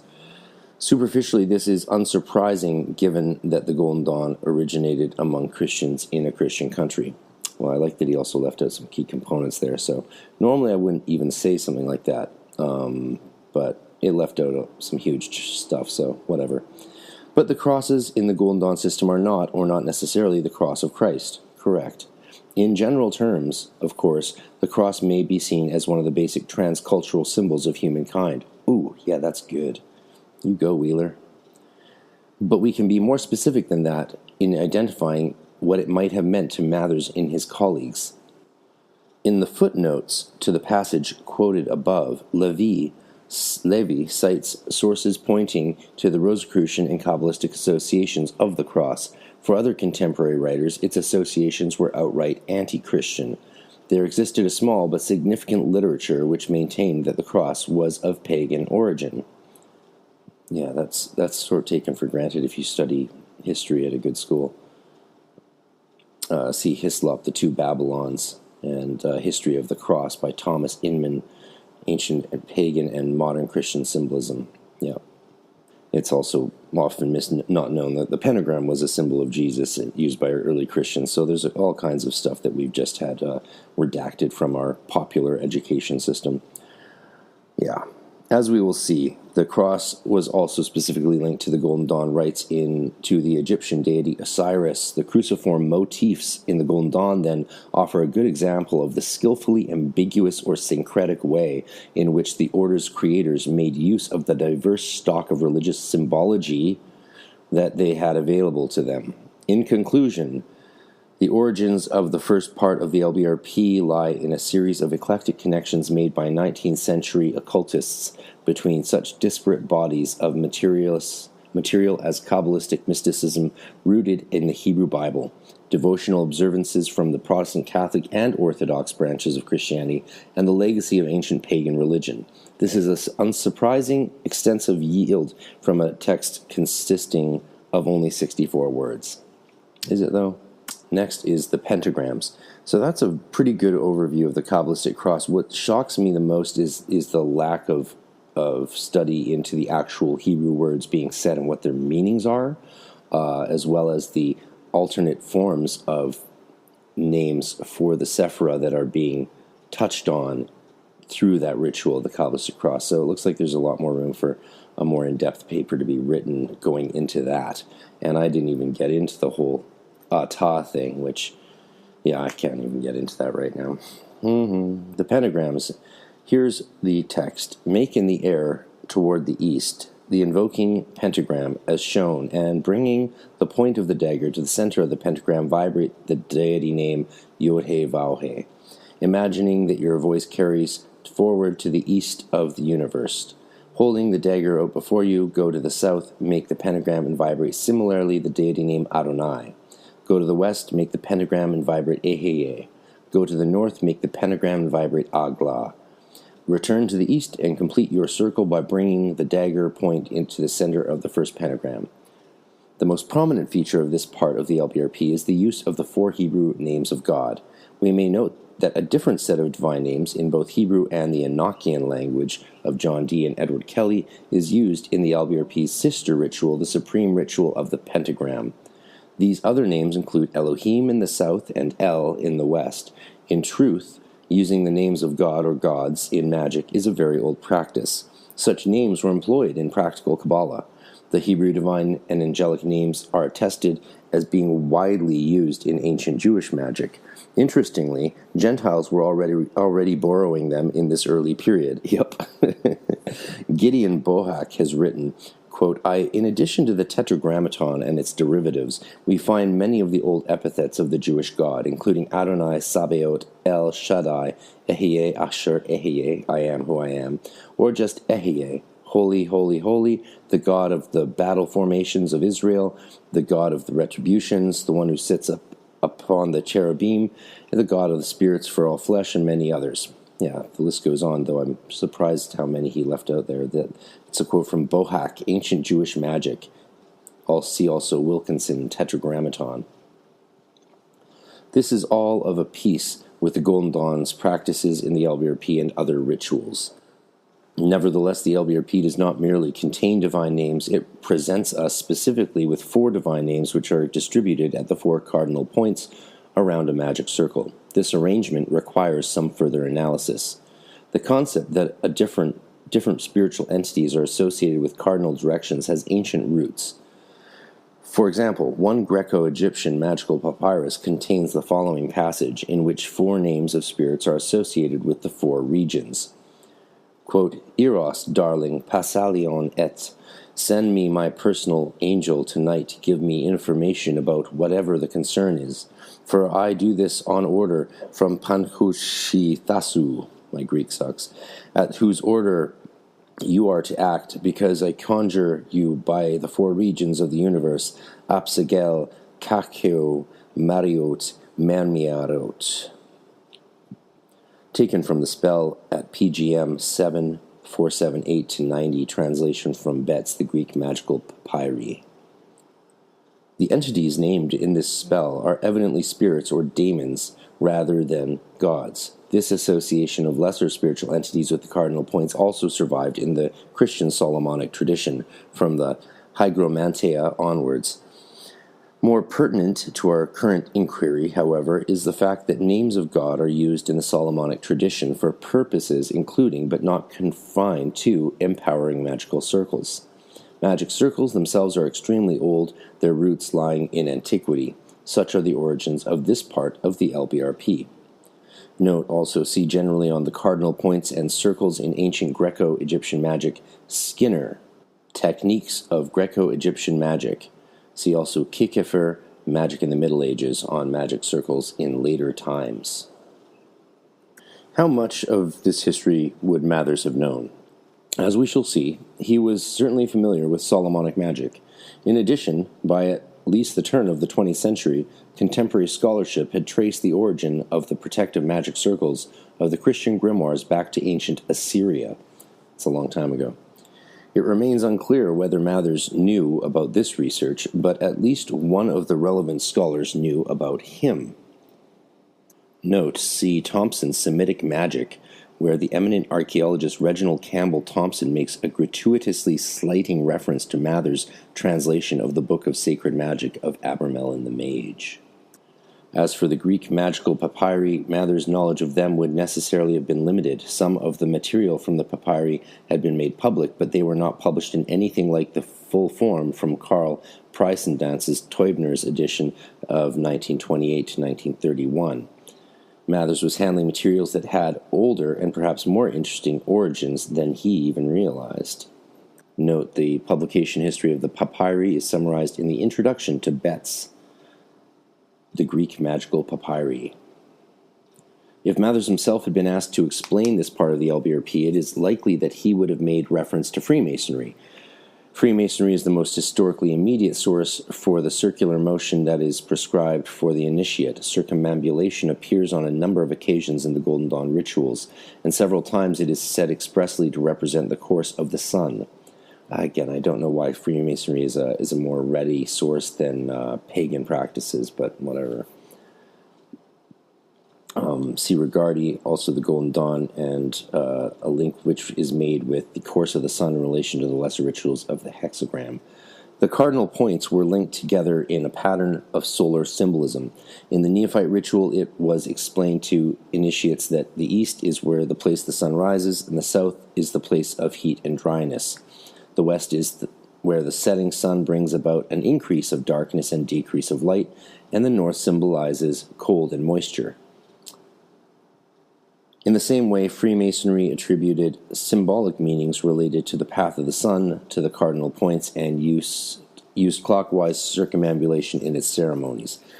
We also go counterclockwise in certain points, but very rarely compared to circumambulating. The traditional Masonic ritual text affirms that the sun rises in the east. The south symbolizes the sun at its meridian, the west marks the setting sun, and the north is the place of darkness. See Mackey's An Encyclopedia of Freemasonry. One influential 19th century Masonic encyclopedia declares that this symbolism is a portion of the old sun worship of which we find so many relics in Gnosticism, in Hermetic philosophy, and in Freemasonry. As other esotericists have observed, circumambulation may be found in the rituals of a number of religions around the world, with the clockwise solar patterning being associated in particular with Hindu and Tibetan traditions. And for that, see René Guénon and his book, The Great Triad. The cardinal points have other meanings in the Lbrp besides representing the stations of the sun. We may reiterate that a god name is assigned to each of them. We must also mention here the links between the cardinal points and the four classical elements. In the Golden Dawn rituals, east is associated with air, south with fire, west with water, and north with earth. These associations are all part of a broader pattern of mystical correspondences, a subject of intense interest for Golden Dawn occultists. It is well known that a staple of the Western esoteric tradition is the enterprise of identifying and exploiting correspondences between different ideas and things located in different realms of reality. This enterprise has been central to Western esotericism and magic since antiquity, when Middle and Neoplatonist philosophers and theurgists posited that the cosmos was permeated by synthemata or symbola, signs, signatures of the gods. The Golden Dawn ranks alongside the Catholic Reformation-era scholar Heinrich Cornelius Agrippa, 1486 to 1535, as one of the most influential generators of correspondences in history. Its developed system of correspondences was immortalized in 777, an enormous and disorderly collection of matches between Hebrew letters, Kabbalistic concepts, gods, colors, gemstones, tarot cards, drugs, and other things besides, which was subsequently published in lightly edited form by Aleister Crowley in 1909.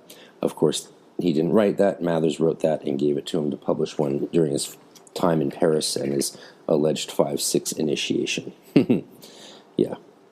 To return to the correspondences embedded in the Lbrp, one Golden Dawn text explains the attribution of the elements to the cardinal points by referring to the winds. And that said, yes, Crowley got his 5-6 in Paris, I know, but I don't think it was a full initiation. That's why I always like to joke about it, because I don't think they had a functioning vault and all the tools, and they certainly didn't have 3 adepti, and it sounds like Mathers just sort of sceptered him, gave him the honorary title as a power play against Yates and Horniman because he was pissed off about having his faucet of money cut off by Horniman and consequently expelled her from the order, leading to this schism. I can certainly tell you that if some member of an order I was in or had founded gave me several millions of dollars over 10 years, I would feel bad about complaining because, it's a lot of money. And to expect you should get more than 2-3 million by our standards today over 10 years, come on.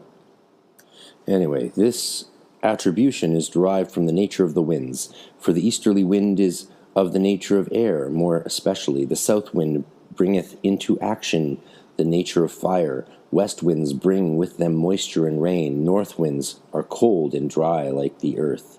That's from Rigardi, The Golden Dawn. The same text also puts forward an alternative zodiacal set of correspondences: fire east, earth south, air west, and water north. And I will, of course, point out that in the grimoires, there's different schemas similar to the variation here, and that depends, again, on what working you're doing. A lot of people who just have a little bit of knowledge about this stuff don't understand the difference between pentagram and hexagram rituals and zodiacal workings, and how the format and rubrics change based on which spheres and levels you're working with. Back to the winds. Wheeler says this explanation is surprising and idiosyncratic. It allows us to identify the ultimate source with a high degree of confidence. A 2nd century CE treatise known as the Tetrabiblos, which was composed by Claudius Ptolemy, the ancient Greco-Roman astronomer. In the Tetrabiblos, the winds are expressly associated with the 4 cardinal points, the east wind being dry, the south hot, the west damp, and the north cold. And that is note Ptolemy, Tetrabiblos 13. The 3rd century alchemical author Zosimos of Panopolis subsequently also wrote about correspondences between the elements and the cardinal points, mentioning specifically east air and south fire, from On the Letter Omega, page 6. So much for the correspondences between the cardinal points and the elements. How do the names of God fit into the picture? One explanation for the allocation of the divine names to the different directions makes reference to the pattern of solar symbolism that we have already mentioned. Quote, the name of Yod-He-Vav-He, the tetragrammaton, is vibrated after the pentagram is drawn in the east. The tradition tells us that Yod-He-Vav-He is a symbol of the highest, most divine name of God. Therefore, it is appropriate that this name is vibrated in the east, the place of the dawning of the light. Adonai, meaning Lord, is the name vibrated after the figure is traced in the south. The name Lord carries with it the connotations of high rank, especially power, rulership, dominion. Here the name is associated with fire and the south, the direction of the sun's greatest strength. The name Ehie is vibrated after the western pentagram is drawn. Ehie, meaning I am, is the divine name of Kether. The west is the place of sunset, the completion of the sun's journey across the sky.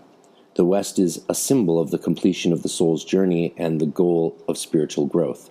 Therefore, the west is an emblem of Kether, the goal which we seek throughout our incarnation on earth and which we hope to reach at the end of our life.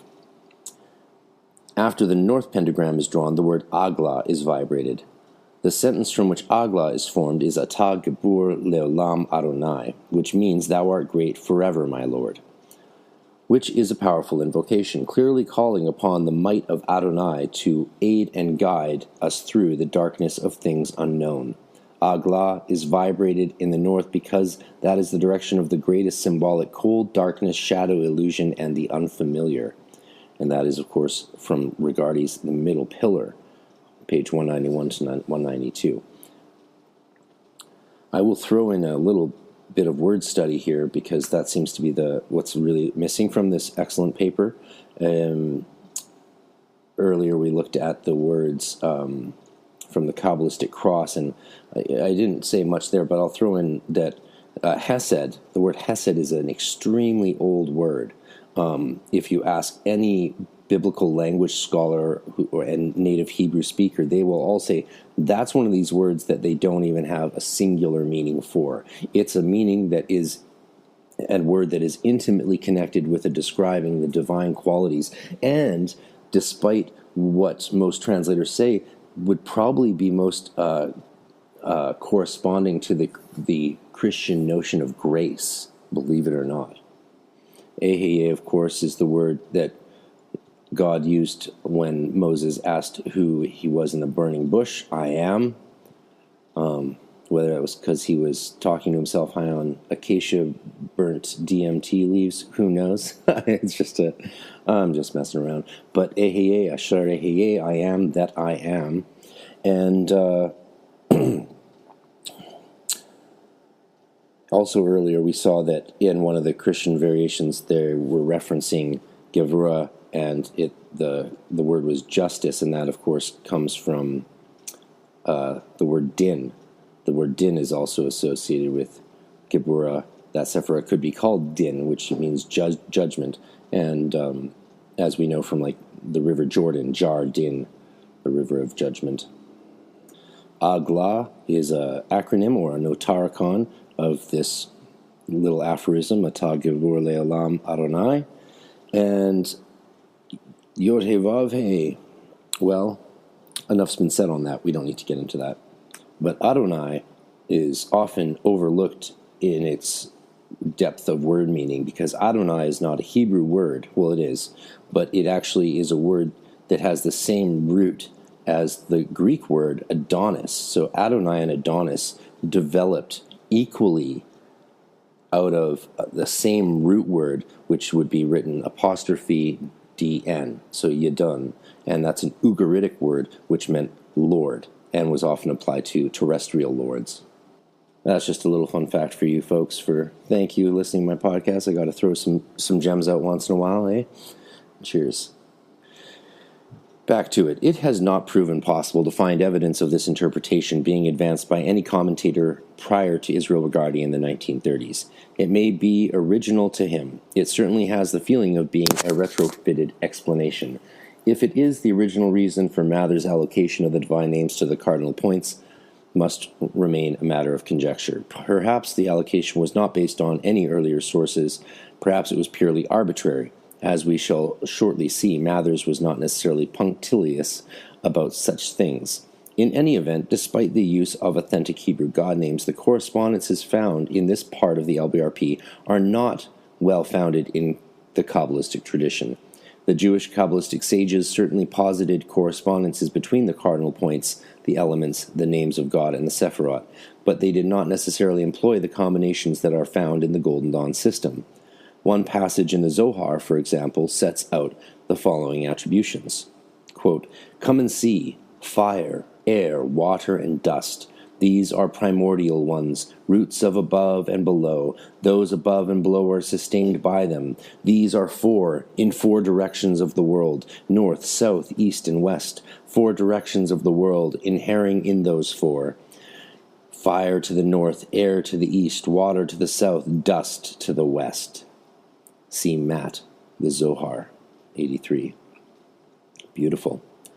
It also bears noting in this context that there was one strand within the Kabbalah which held that only three basic elements existed. This in particular was the doctrine taught by the Sefer Yetzirah. Of course, there are three elements, and Earth's the combination of the fourth, and that's a very Kabbalistic thing, so maybe we'll get into that. I don't know if Wheeler does. This foundational text of the Kabbalistic tradition was a major influence on the Golden Dawn from the cipher manuscript onwards, and Westcott produced a translation of it in 1887, in the period when the order was gestating. This points to an important insight which arises from close study of the Lbrp, and which has implications for the way in which we view the Golden Dawn rituals more generally.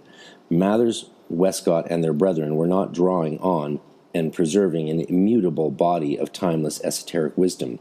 They were prepared to diverge from traditional source materials, and indeed they had to do so to the extent that these materials were inconsistent within themselves.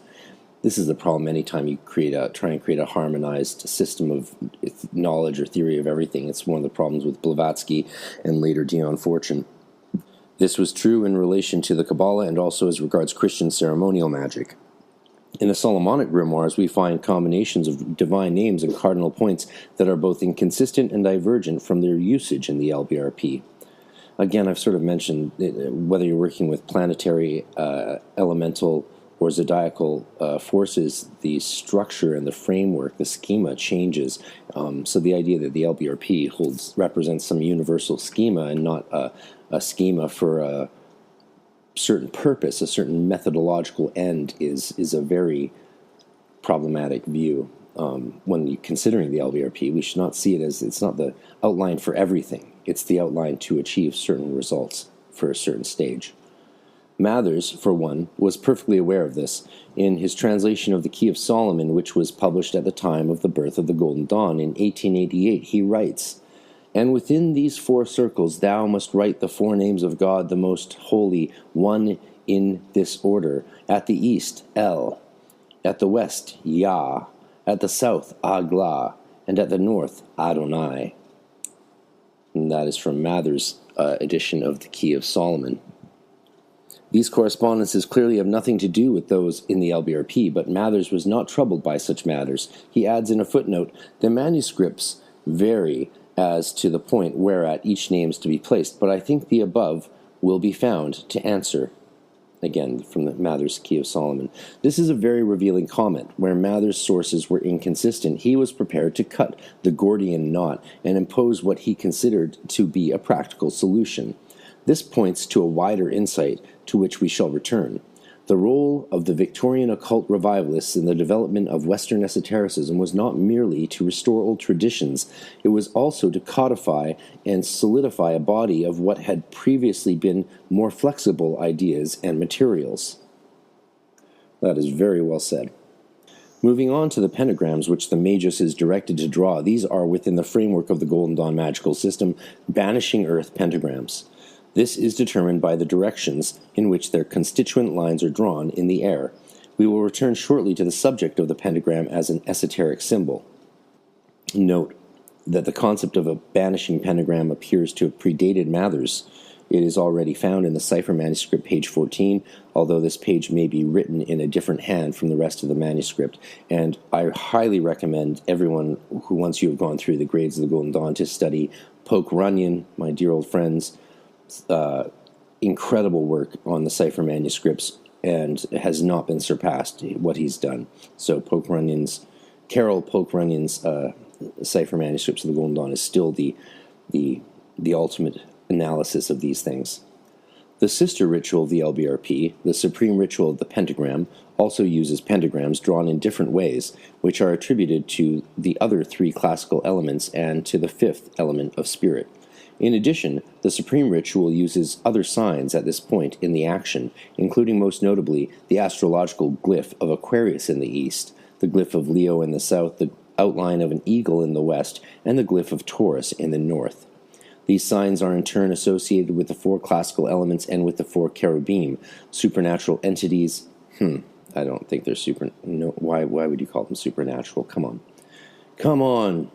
Entities which can be traced back to the Hebrew Bible and the vision of Ezekiel, which exerted such influence on the Kabbalistic tradition. Yeah, well, it's in little things like the word supernatural thrown in there that you can really see the hermeneutic placement of the author's perspective. Note, Israel regards the Golden Dawn there, and also Ezekiel 1:10 describes the cherubim as having four faces of a man, a lion, an ox, and an eagle. Revelation 4:7 describes four separate creatures with the same faces. The link with Ezekiel and Revelation was acknowledged explicitly by Mathers. See Gilbert, The Sorcerer and His Apprentice. That's a good book. In 1882, not long before the Golden Dawn rituals were composed, the four cherubim had been depicted on the cover of Edward Maitland and Anna Kingsford's work on Christian esotericism, The Perfect Way. Again, the correspondences which are implied here are not necessarily traditional. In particular, they differ from those found in Heinrich Cornelius Agrippa, which were in turn repeated at the start of the 19th century by Francis Barrett. Francis Barrett, of course, stole pretty much everything from Agrippa and didn't credit him, so if you know Barrett's the magician, that's where that stuff comes from. But so see Heinrich Cornelius Agrippa de Occulta Philosophia 2.1.7 and Barrett the Magus 112. The correspondences in these sources are lion east fire, calf south earth, eagle west earth, and man north water. At this point, it's very worth considering Nick Farrell's wonderful demonstration that whether you're doing the banishing or the invoking pentagram ritual, both are providing protection.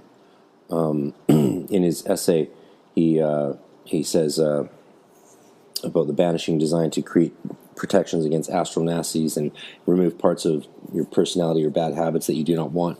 He also says, however, the invoking ritual is just important to this process.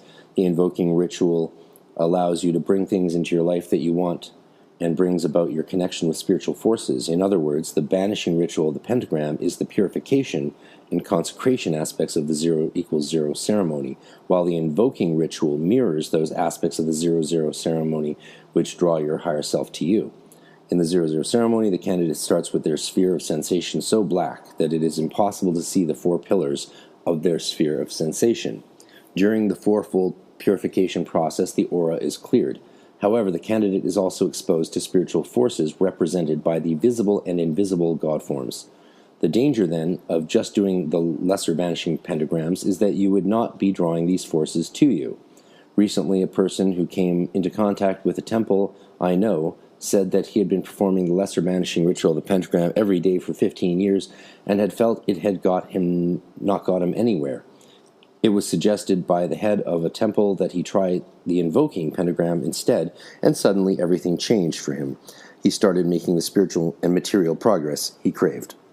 Yeah, I can't imagine what kind of order would tell someone to just do the Lbrp every day, and that person would do that every day for 15 years without invoking rituals. That's nuts. But I guess there's still some people out there, who just weren't trained well. So it is clear that the obsession with the banishing pentagram needs to be tempered by the same amount of use of the invoking one. In fact, as spiritual practice, they should be at least 50-50 ratio, with the emphasis being on invoking. Yeah, and I think any good Golden Dawn order trains you that throughout the grades, the early grades at that. The question then becomes, how can this be done when we are trained to perform banishing ritual as well as a form of protection before all workings, including meditation?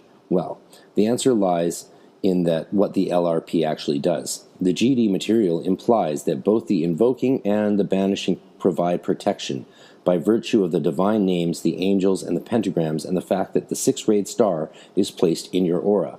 Boom. Yes, exactly. Thank God for Nick Farrell. I mean, this is stuff that you get taught by good teachers and good orders, but not everyone writes about it publicly. So the fact that Nick Farrell does so much to provide these things for people who didn't get the luxury of an awesome temple is amazing. Thank you, Nick. When you are drawing your spiritually empowered pentagrams, he says, and calling up your angelic guardians, you are saying that you are a human and manifest the elements of spirit, fire, air, water, and earth. You are asserting the dominance of spirit over the elemental nature. You are binding this statement into a magic circle, powered by the divine energy of your higher self. This is most of the protection you need. Exactly. This divine force spiritualizes the room so that anything that does not operate on that frequency cannot get in. All you need to do is to tune your sphere to either throwing things away or drawing things towards you. The banishing protects you from internal and external harm when you need it. If you are being attacked by the denizens of hell, you would use the banishing ritual to get rid of them. If you aren't, you don't need it. The likelihood of the forces of darkness being interested in the first magics of a 0 = 0 is incredibly low, although it is possible that your own shadow might cause them a few headaches. So you might end up using a banishing more often than you think. I'm of the opinion that doing the Lbrp every day during the training process of the outer order is excellent, and I wouldn't have traded that for the world. Does work change through adepthood later on, and do you focus on some other rituals, more powerful rituals? Of course. But yeah, it's like, how many times a day is it unhealthy to do a sun salutation? Too many times a day? Maybe, but more sun salutations, more invoking or banishing, the better, right? It's all good exercise for our body and soul. If you want to attract an angel, you would use the invoking one before you're working. So if you were doing your general daily meditation, you would perform the Invoking Pentagram ritual because you would want to gain information. However, if you were meditating on your own shortcomings, you would do a banishing because you would want to get rid of something inside you. If you were doing a middle pillar exercise, it would be an Invoking Pentagram because you would want to draw the powers of those divine names to you. So that's quite a debated thing there. Besides drawing other forces to you, the Invoking Pentagram has a direct effect on the person performing it. Rather than becoming guardians and protectors, the angels and divine names work differently when you perform an Invoking Pentagram. What you are doing is drawing their energies into your sphere of sensation. Over a period of time, this would have a tremendous positive effect on the person's spiritual life. And of course, in a lot of orders, that's what you do throughout the elemental grades. While there is something to be said for the GD's morning and afternoon alternating invoking and banishing rituals, it, in my opinion, would be better to do one ritual in the morning independent of any other rituals or meditations you might perform. This ritual would be guided by the phase of the moon. So you would do a banishing on the waning, moon and an invoking on the waxing. You could then divide your magical program into things you want to get rid of in the waning moon and things you want in your life in the waxing moon. And that is some true insight from a real amazing adept.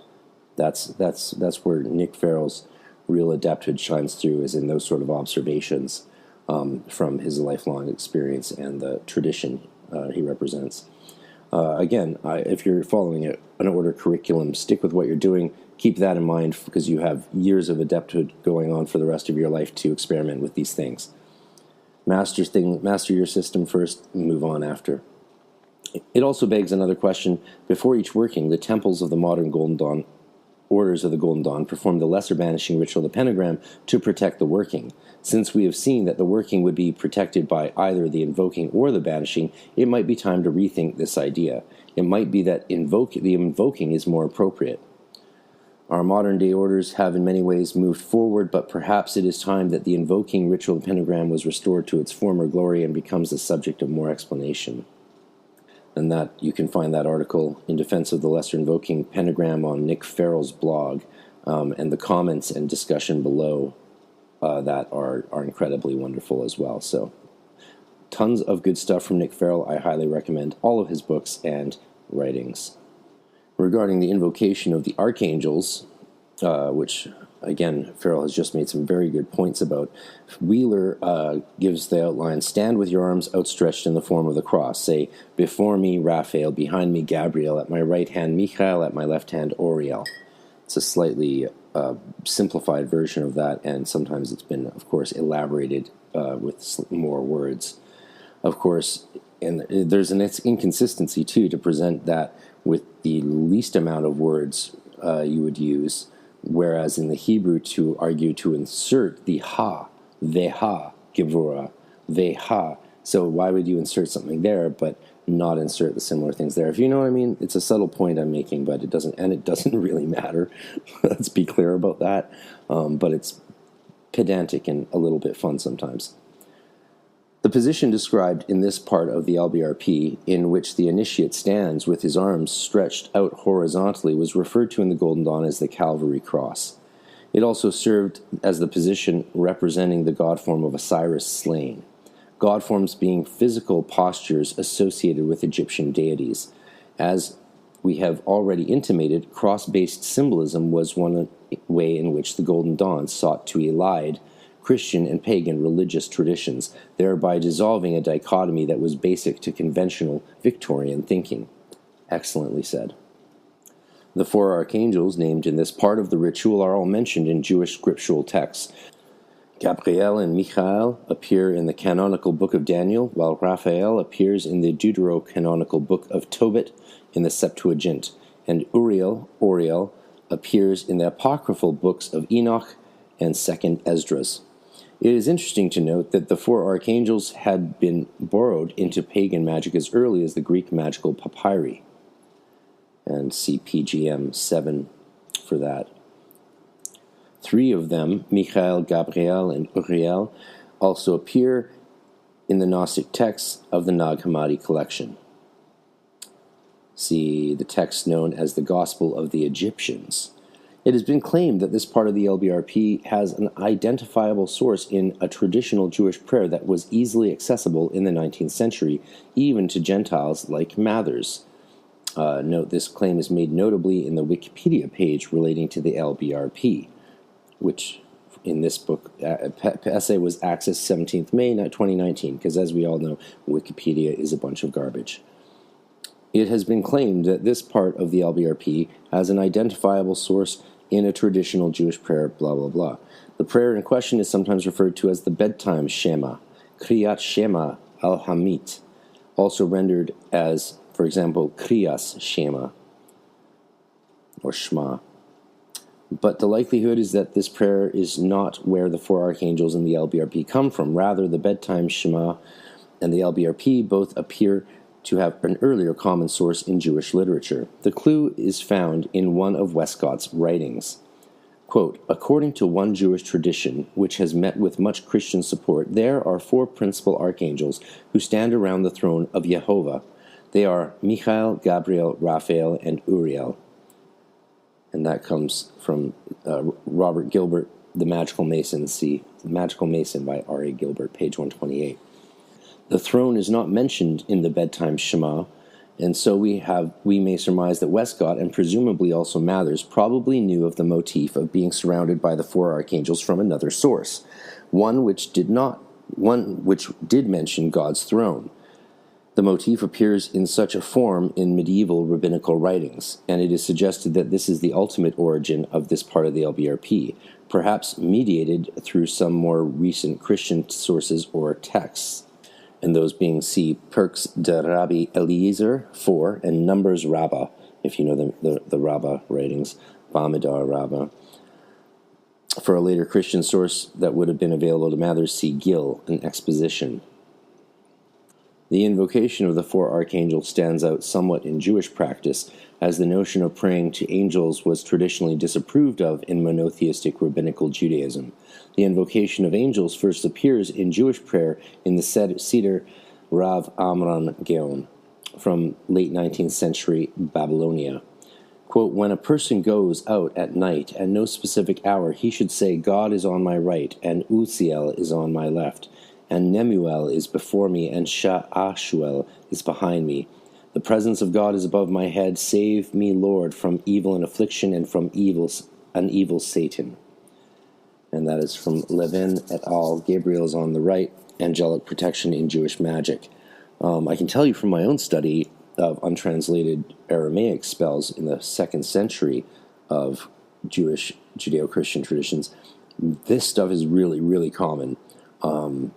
Yeah, it's super common, and a lot of that stuff still isn't translated from the Aramaic, and I highly recommend people dive into that. If you're in university and want to get into new things that need to be translated still, there's just so much stuff that we haven't even begun to look at. It would seem that this text was known to some esotericists in the Golden Dawn tradition, as the notion of the presence of God being above one's head appears in a later variant of the Lbrp used by the Stella Matutina. The evidence for this is a text entitled The Lesser Ritual of the Pentagram, which is held in the Library of Freemasons Hall, London, call number BE699STE. The relevant wording reads, and above my head, the glory of God.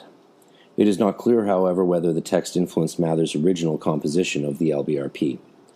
The motif of 4 or 5 angels who surround a person is found not only in Jewish but also in Christian, Islamic, and Manichaean texts.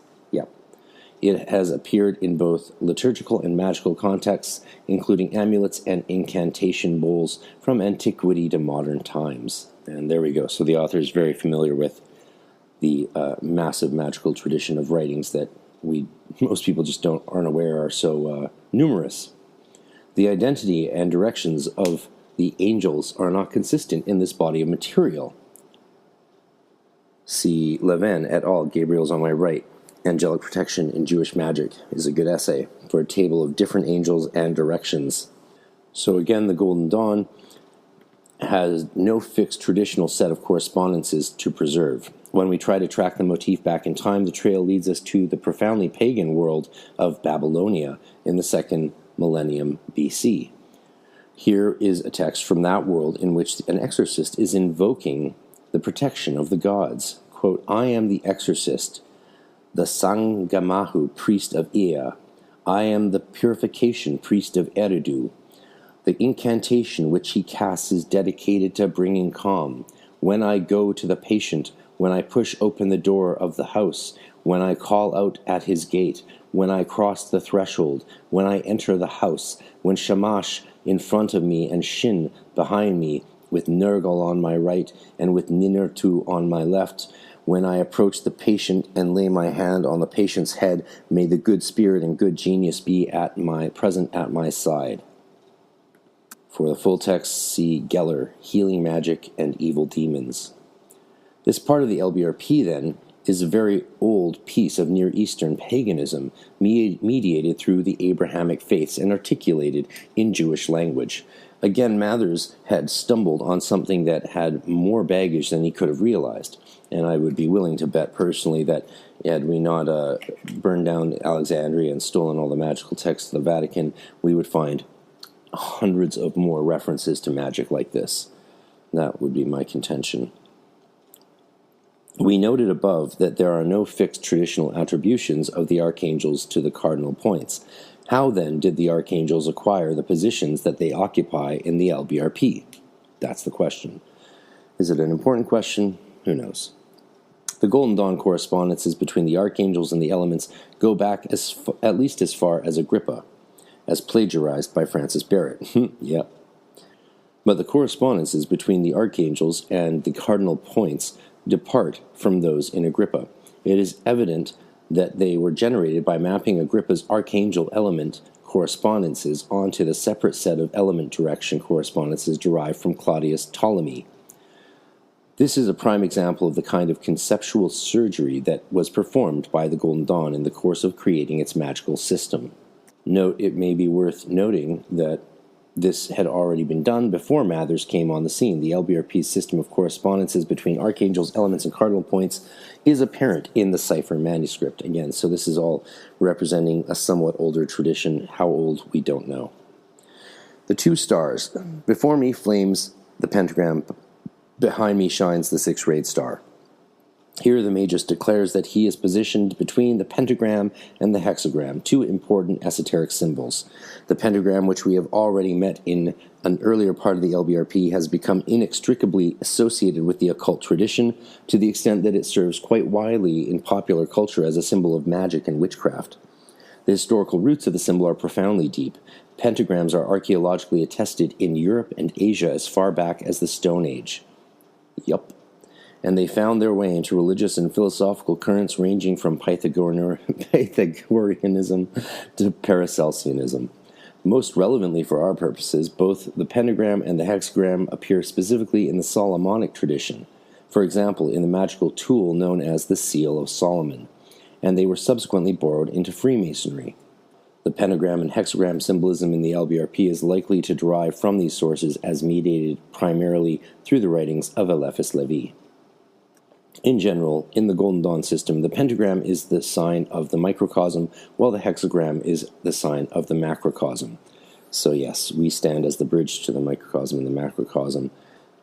La-di-da. In esoteric thought, of course, the microcosm is the lower level of reality which corresponds to the higher universal level. As above, so below. Yeah, I'm taking issue with some of that stuff in nuanced form in my new book. Hence, in this part of the Lbrp, the Magus is locating himself between the two levels of reality. The microcosm can be equated to the human body, which explains a reference in the Golden Dawn papers to the power of the pentagram constituting the glorified body of Osiris, another reminder of how Egyptian symbolism permeated the order. Again, see Golden Dawn by Regardi. The notion of the glorified body is also Christian in Corinthians 1, chapter 15, verses 35 to 55. The association of the pentagram with the microcosm goes back to at least Paracelsus and Agrippa, but it probably came to the Golden Dawn through Levi. It is worth quoting the French Magus's Gothic prose on this subject at some length. Quote, "We proceed to the explanation and consecration of the sacred and mysterious pentagram. At this point, let the ignorant and superstitious close the book, for they will either see nothing but darkness, or they will be scandalized. The pentagram, which in Gnostic schools is called the blazing star, is the sign of intellectual omnipotence and autocracy. It is the star of the Magi. It is the sign of the Word made flesh, and according to the direction of its points, this absolute magical symbol represents order or confusion, the divine lamb of Ormuz and St. John, or the accursed goat of Mendes. It is initiation or profanation. It is Lucifer or Vesper, the star of the morning or the evening. It is Mary or Lilith, victory or death, day or night. The pentagram is the figure of the human body, having the four limbs and a single point representing the head. The sign of the pentagram is called also the sign of the microcosm. The complete comprehension of the pentagram is the key of the two worlds. It is the absolute philosophy and natural science." That's from Levi, Transcendental Magic 224-25. Given what we know of Levi's influence, this is a very plausible source for the use of the pentagram in the Golden Dawn system. But there was also another relatively recent potential source, the German Romantic poet and polymath Johann Wolfgang von Goethe. And that's what I've always said. Yeah, my more German background than French linguistically, so of course I always go to Goethe, and everyone else seems to always go to these French people. But I think, this is because more Westerners know French, and especially Anglophiles are more likely to know French than German due to, politics, world history. The vital clue to Goethe's influence is found in the following piece of advice that was given to members of the Golden Dawn. And let's not forget that Goethe was, trained in mystery schools, like literally.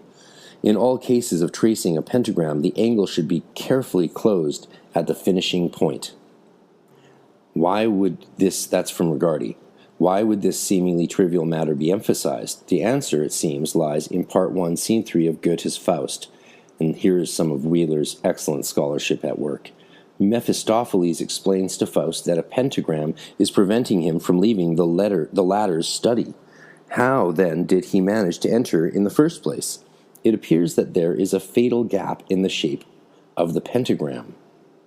Mephistopheles, I must confess that forth I may not wander, my steps by one slight obstacle controlled, the wizard's foot that on your threshold made is. Faust, the pentagram prohibits thee? Why, tell me now, thou son of Hades, if that prevents, how camest thou into me? Could such a spirit be so cheated? Mephistopheles, inspect the thing, the drawing's not completed, the outer angle you may see is open left, the lines don't fit it. And the poetry, of course, is always more fluid in German, but that's from Faust. The Taylor translation, 50. The peculiar detail of the incomplete pentagram appears to indicate that Faust influenced the usage of the pentagram in the Golden Dawn. It is clear that the scene in question was known to contemporary occultists. Interestingly, this is the only element of the Lbrp which appears to have been consciously borrowed from a work of fiction. Note, it was mentioned shortly before the foundation of the Golden Dawn in Collins, The Theosophical Meaning of Goethe's Faust 1. That's Faust Part 1. Part 2 is a very different story. And to call Faust a work of fiction as opposed to a work of spiritual training is highly contentious. As a final point regarding the hexagram, the words, behind me shines the six-rayed star, are often altered in modern versions of the Lbrp to, in the column shines the six-rayed star, which is, in my opinion, a stupid aberration. The column in this formulation appears to be the middle pillar of the Kabbalistic tree of life, with which, as we mentioned earlier, the Magus is associating himself. The in the column wording first seems to appear in Crowley's Star Ruby variant of the Lbrp. Yeah, Crowley liked to add things to rituals so that people thought that he wrote them. That's a fact. He mentions that in his autohagiography. The rite closes with a repetition of the Kabbalistic Cross. Thanks for listening. This is a to be continued. While you're waiting, I invite you to go leave a review on Apple Podcasts or follow on Spotify or find me on anchor.fm/magic. Send questions, follow, do whatever you can. Thank you. Peace profound. So continuing our discussion and research into the lesser banishing ritual, the pentagram rituals in general, I want to start before I get into the research of others with the thing most often left out, which is the visualization before you vibrate Ata. And we're going to talk about Ata as well, and the linguistic issues with that. You always visualize yourself standing where you're standing and growing taller and taller past the ceiling, above your house, above the city, country, continent, into the atmosphere, and you're extending with your feet planted firmly on the ground. This visualization is arguably more important than anything else.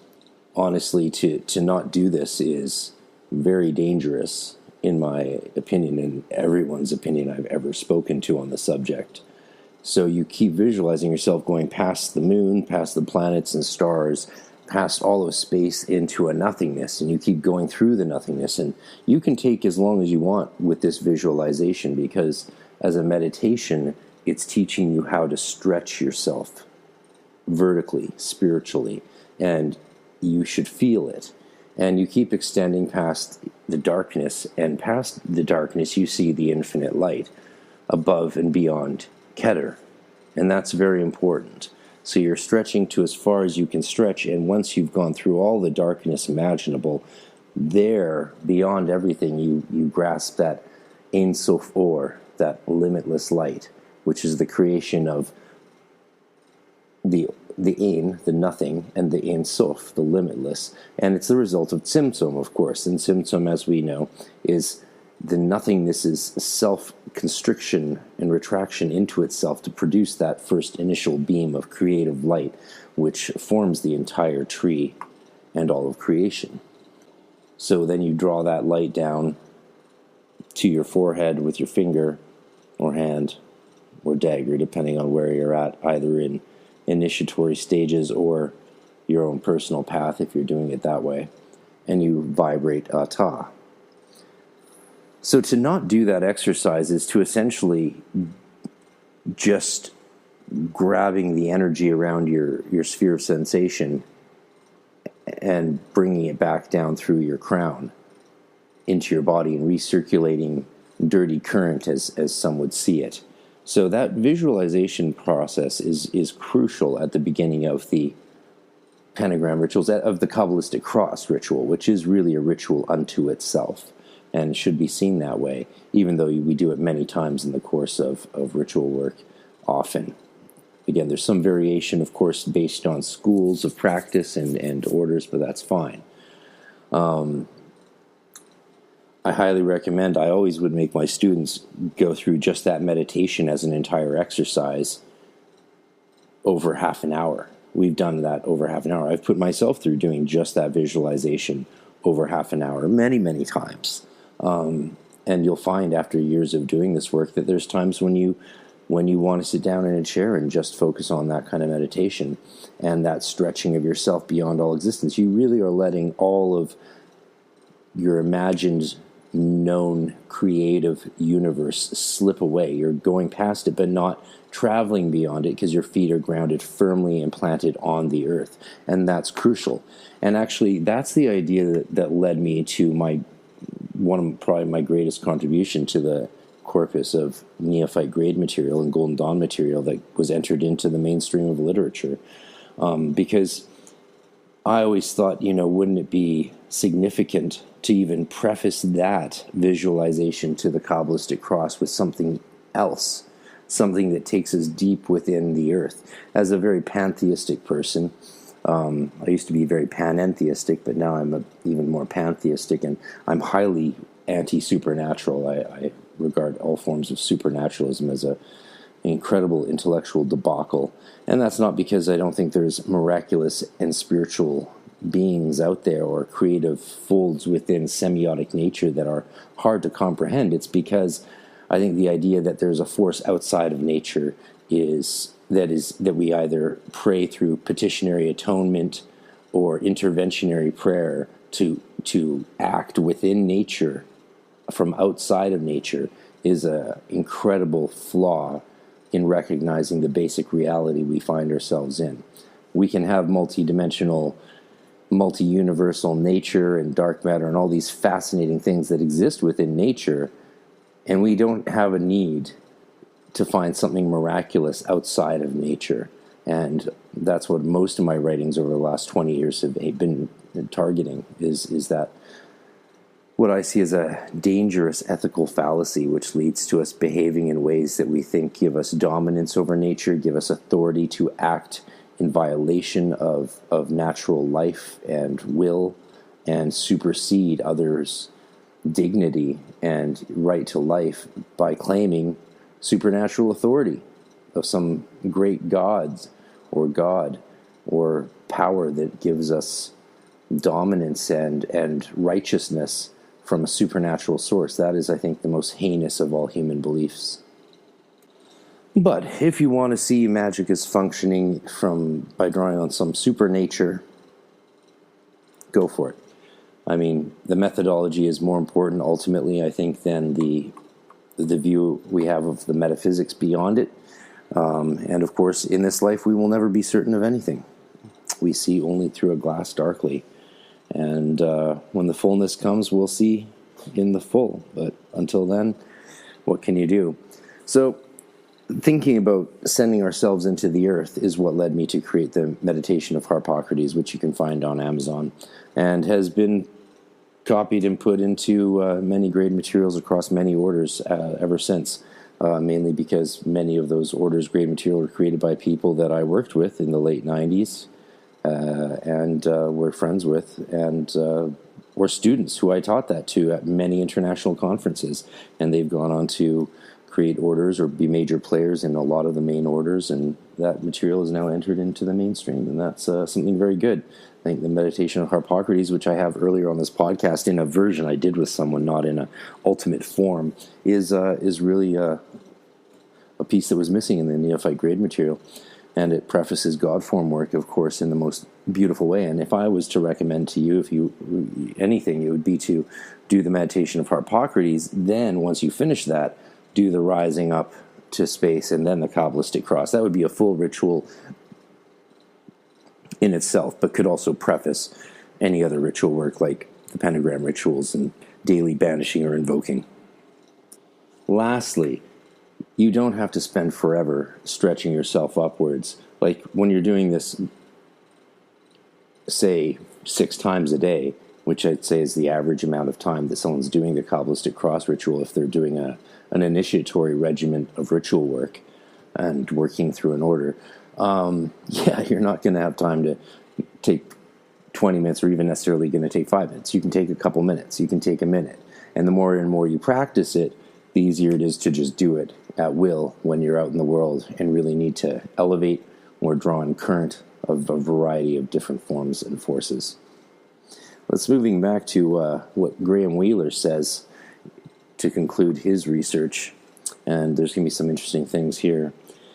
He says, "It is time to draw the strands of our inquiry together. There are 2 principal points to be made in relation to the examination that we have conducted. The first may be summed up in the word eclecticism, and the second in the word codification. As to eclecticism, it has become abundantly clear that the sources of the Lbrp were extraordinarily varied, and in some cases extremely old. The ritual itself was a modern creation. There is no evidence that anything like it existed in any form before the late 1880s. But it was heavily and self-consciously indebted to earlier sources." Very true. These sources range from the exorcism rites of pre-Christian Mesopotamia to Eliphas Levi's ruminations on the Lord's Prayer, taking in Jewish mysticism and Solomonic magic on the way. That's well said. Though I always like to remind people that though all of those sources have their roots in not just Mesopotamia but Egyptian knowledge, it's really important to remember how the debt that Judaism and Christianity owe to Egypt. Judaism essentially almost completely grew out of Egypt. The very first reference we have to Israel, which is pre-Judaism essentially, is in an Egyptian tablet. And so there's no existing Israel as far as history knows before that, and the first reference was them being in Egypt. And it's most likely considered by historians, reputable historians, of course, not like fundamentalist ones or ones with these hardcore agendas, that there was groups of people who were enslaved in Egypt, and when they escaped during a war, some of them formed in hill tribes in the lands of the Canaan Hills, and created these 12 tribes. And of course they called themselves the 12 tribes because there's the zodiacal 12, and that was a symbolic thing. Everything in Judaism is using these symbolic numbers: 3 days and 3 nights, 30 days and 30 nights. Even the way in Hebrew language that we say things like tohu vevohu, which is from the beginning of Genesis, chaos and desolation. This is how they speak in the language. It's a wordplay that is very common. Why is Moses' staff serpent staff made of bronze, well, nachash, and this is something any rabbi or Hebrew speaker will tell you. We certainly lost a lot with Alexandria. That is the thing that we know for sure. So, moving on. Pardon my low-key energy the last few days. A friend of mine offed himself, a lovely Irish guy, it's a sad time. It's a rough time. If I survive this period of my life, I'll have many stories to tell. It's definitely been hard to calculate the sheer amount of adversity in my life. They were brought together in the late Victorian era to create something new that was distinctly different from the sum of its parts. Sure, why not? Note, this reflects a broader tension in the Golden Dawn between novelty and tradition, which has ignited an ongoing debate about how modern the Golden Dawn system was. See, for example, Plaisance, Magic Made Modern. That sounds like an essay we should read, doesn't it? Let's do that next, maybe. It is particularly interesting that in a number of cases, the ultimate sources of the Lbrp are likely to have been obscured to Mathers and to his fellow Golden Dawn Magi, since they came to the latter through mediated channels. It is sometimes said that the Golden Dawn initiates were playing with supernatural forces that they did not fully understand. Okay, well, there's a lot of problems in those two sentences, in my opinion. The idea that they didn't understand the sources because they came through mediated channels, that's very similar to like saying that I don't understand that Egyptian mythology or certain Egyptian stories come from the Egyptian Book of the Dead because I was taught them through a history teacher. See the problem there? Yeah. So because the Golden Dawn were drawing from sources like Eliphas Levi and Freemasonry and paganism, that's to say that they didn't understand that those ideas existed in Egypt and ancient Mesopotamia and other ancient Near Eastern cultures. Yeah, that's poor logic at best. Also, the real foil to that argument is the Prisca theology, which is the entire basis of Renaissance Neoplatonism. Marsilio Ficino, Mirandola, Ludovico Lazzarelli, all these people had this idea that they were uncovering a perennial wisdom that went back, and as Arissa Victor, Granny Rainbow, always calls it, the ageless wisdom, which I always read with a chuckle because, it's so grandiose, and how ageless is it, right? It can only go back as far as human history, and there was probably civilizations long before us, as far as we know, and beyond that, who knows? So if the Neoplatonic Italian Renaissance Magi had this idea that they were resuscitating this Priscus Theologius, this perennial truth that streams through all of history, the idea that anyone coming from that tradition would then not realize how far back it went doesn't make sense, because the entire premise, which I think might be slightly faulty, that all this knowledge comes from some perennial source, some one single fount of all wisdom that flows through time and is unified and singular and just parts off into streams as we understand it or misunderstand it. That's their idea. That is their whole notion and modus operandi, is that all knowledge comes from these ancient streams. So the idea that the rivulets weren't understood to be referring to that ancient stream is absurd, because that was their premise. I think it's a faulty premise that all true knowledge comes from one ancient source. I think that's a little silly. I think there's a lot more going on. I think it's more complicated than that. But the Mathers and them certainly are in the tradition of the Prisca Theologia, and the idea that they were a part of this tradition and of knowledge that went back through all time. So to say they weren't aware of how ancient their symbols and rites actually were, no, they erred on the other side altogether. They erred on the side that they thought all of their knowledge went back to the most ancient of sources, perennial and unspoken whisperings from the dawn of time. That was their premise. So how could they not know that these symbols and these practices of vibration and visualization and focus and meditation went back all the way? That was their premise. So I don't know why Mr. Wheeler thinks that. But again, I think there's a lot of people who are always looking to sort of diminish the traditions that we have it's easy. And whenever you're trying to write academic stuff, there's always a tendency to be encouraged to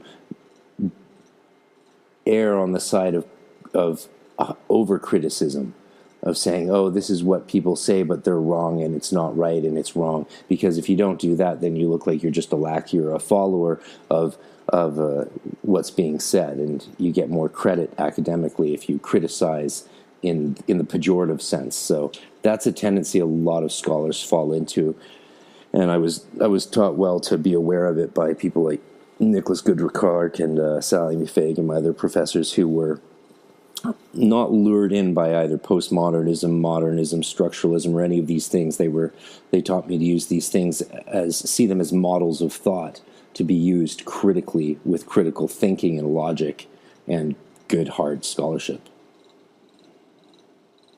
So, to say that they came from mediated channels and that the Golden Dawn initiates were playing with supernatural forces they did not fully understand, their whole premise was that these forces went back all the way. So to say that they thought these forces were new and only a few hundred years old or went back to Christian Rosenkreuz is absurd. It's completely illogical to say that, because that if they made a mistake, they made a mistake on the other side of the spectrum, thinking that everything they did was ancient as all hell. The secular scholar cannot confirm or deny such a notion. Well, I just did. But we can say that Mathers and his brethren drew on rites and symbols that sometimes went back much further than they are likely to have suspected. Hogwash. They did not fully grasp where their own system had come from. This is not, of course, an uncommon phenomenon in the religious world, nor one that is confined to the esoteric domain. Well, honestly, I might have done some of my best critical thinking of all time in showing how absurd that is. I really like Wheeler's research, but the reasoning I find incredibly flawed on the most basic of levels. Mention of Mathers brings us to the question of how far the Lbrp can be regarded as an idiosyncratic product of one man's interest and activities.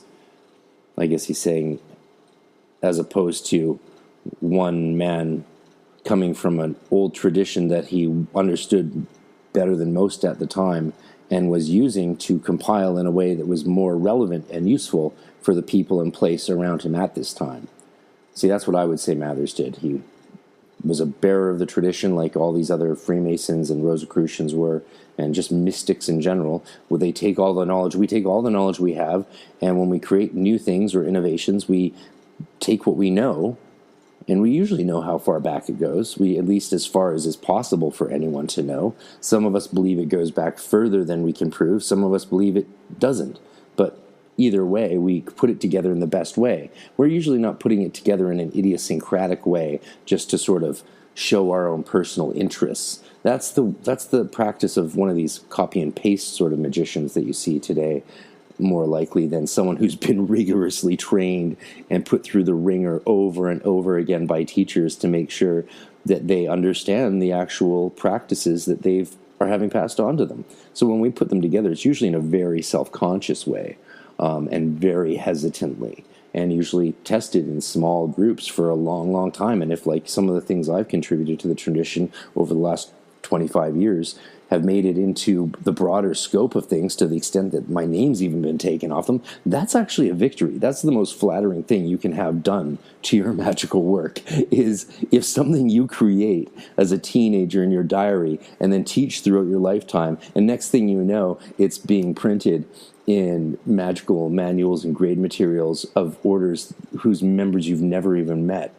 Like, that means I think that as an adept, you've made it. That's the money right there. There's no money, of course, but like, it's something I could never have imagined when I was a young magician, essentially literally in high school, just developing my own techniques with Azrael or Harpocrates and all these other different little practices I came up with to tweak the tradition in ways that worked really well for me, and then eventually teach them to others.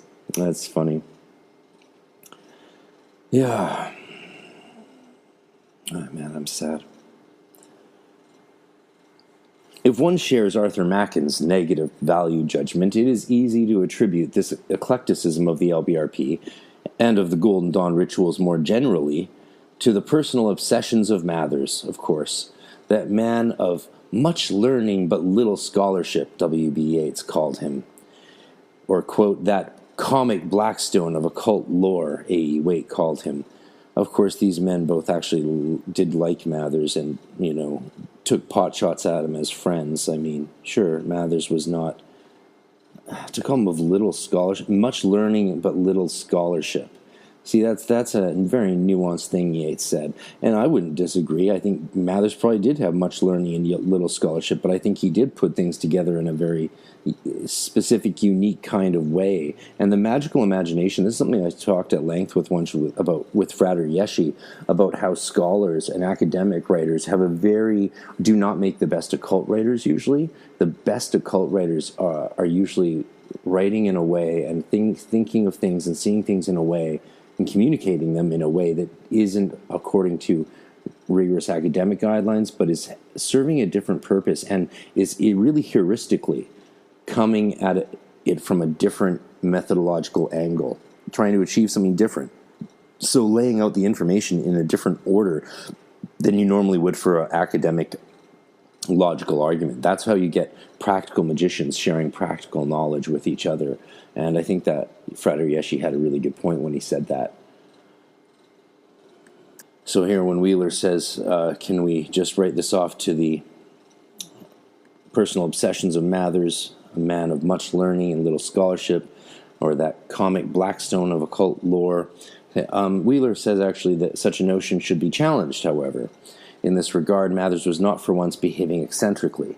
Good, you see, Wheeler's makes some very good points. As we have intimated, the Lbrp, along with the rest of the Golden Dawn system, amounts to a microcosmic exemplar of trends and phenomena that are characteristic of the esoteric revival more generally. Exactly, he was writing within his time.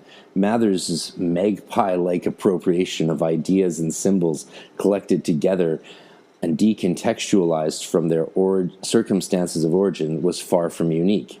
He was following very major trends. But you'll notice this is poor academic writing to use pejorative terms like magpie-like appropriation of ideas and symbols. That's where academics, it's one of those times when academics show you, or scholars show you, where their biases lie. And you always want to look for that in a scholar's writing and see where their biases lie. It's very important because it shows you their pre-understanding, their Vorverständnis, as we say in German. And that gives you an understanding of both their methodology, but also their agenda. And you always want to understand what a scholar's agenda is. So, to call it magpie-like appropriation of ideas and symbols as opposed to masterful collection and understanding of a vast trove of ancient knowledge, that's a matter of your opinion. And by saying it like this, it's clear that there is a diss being made. It occurs to me I should point out there's another good reason why sometimes academics and scholars make disses in this field. This essay is published in Correspondences, so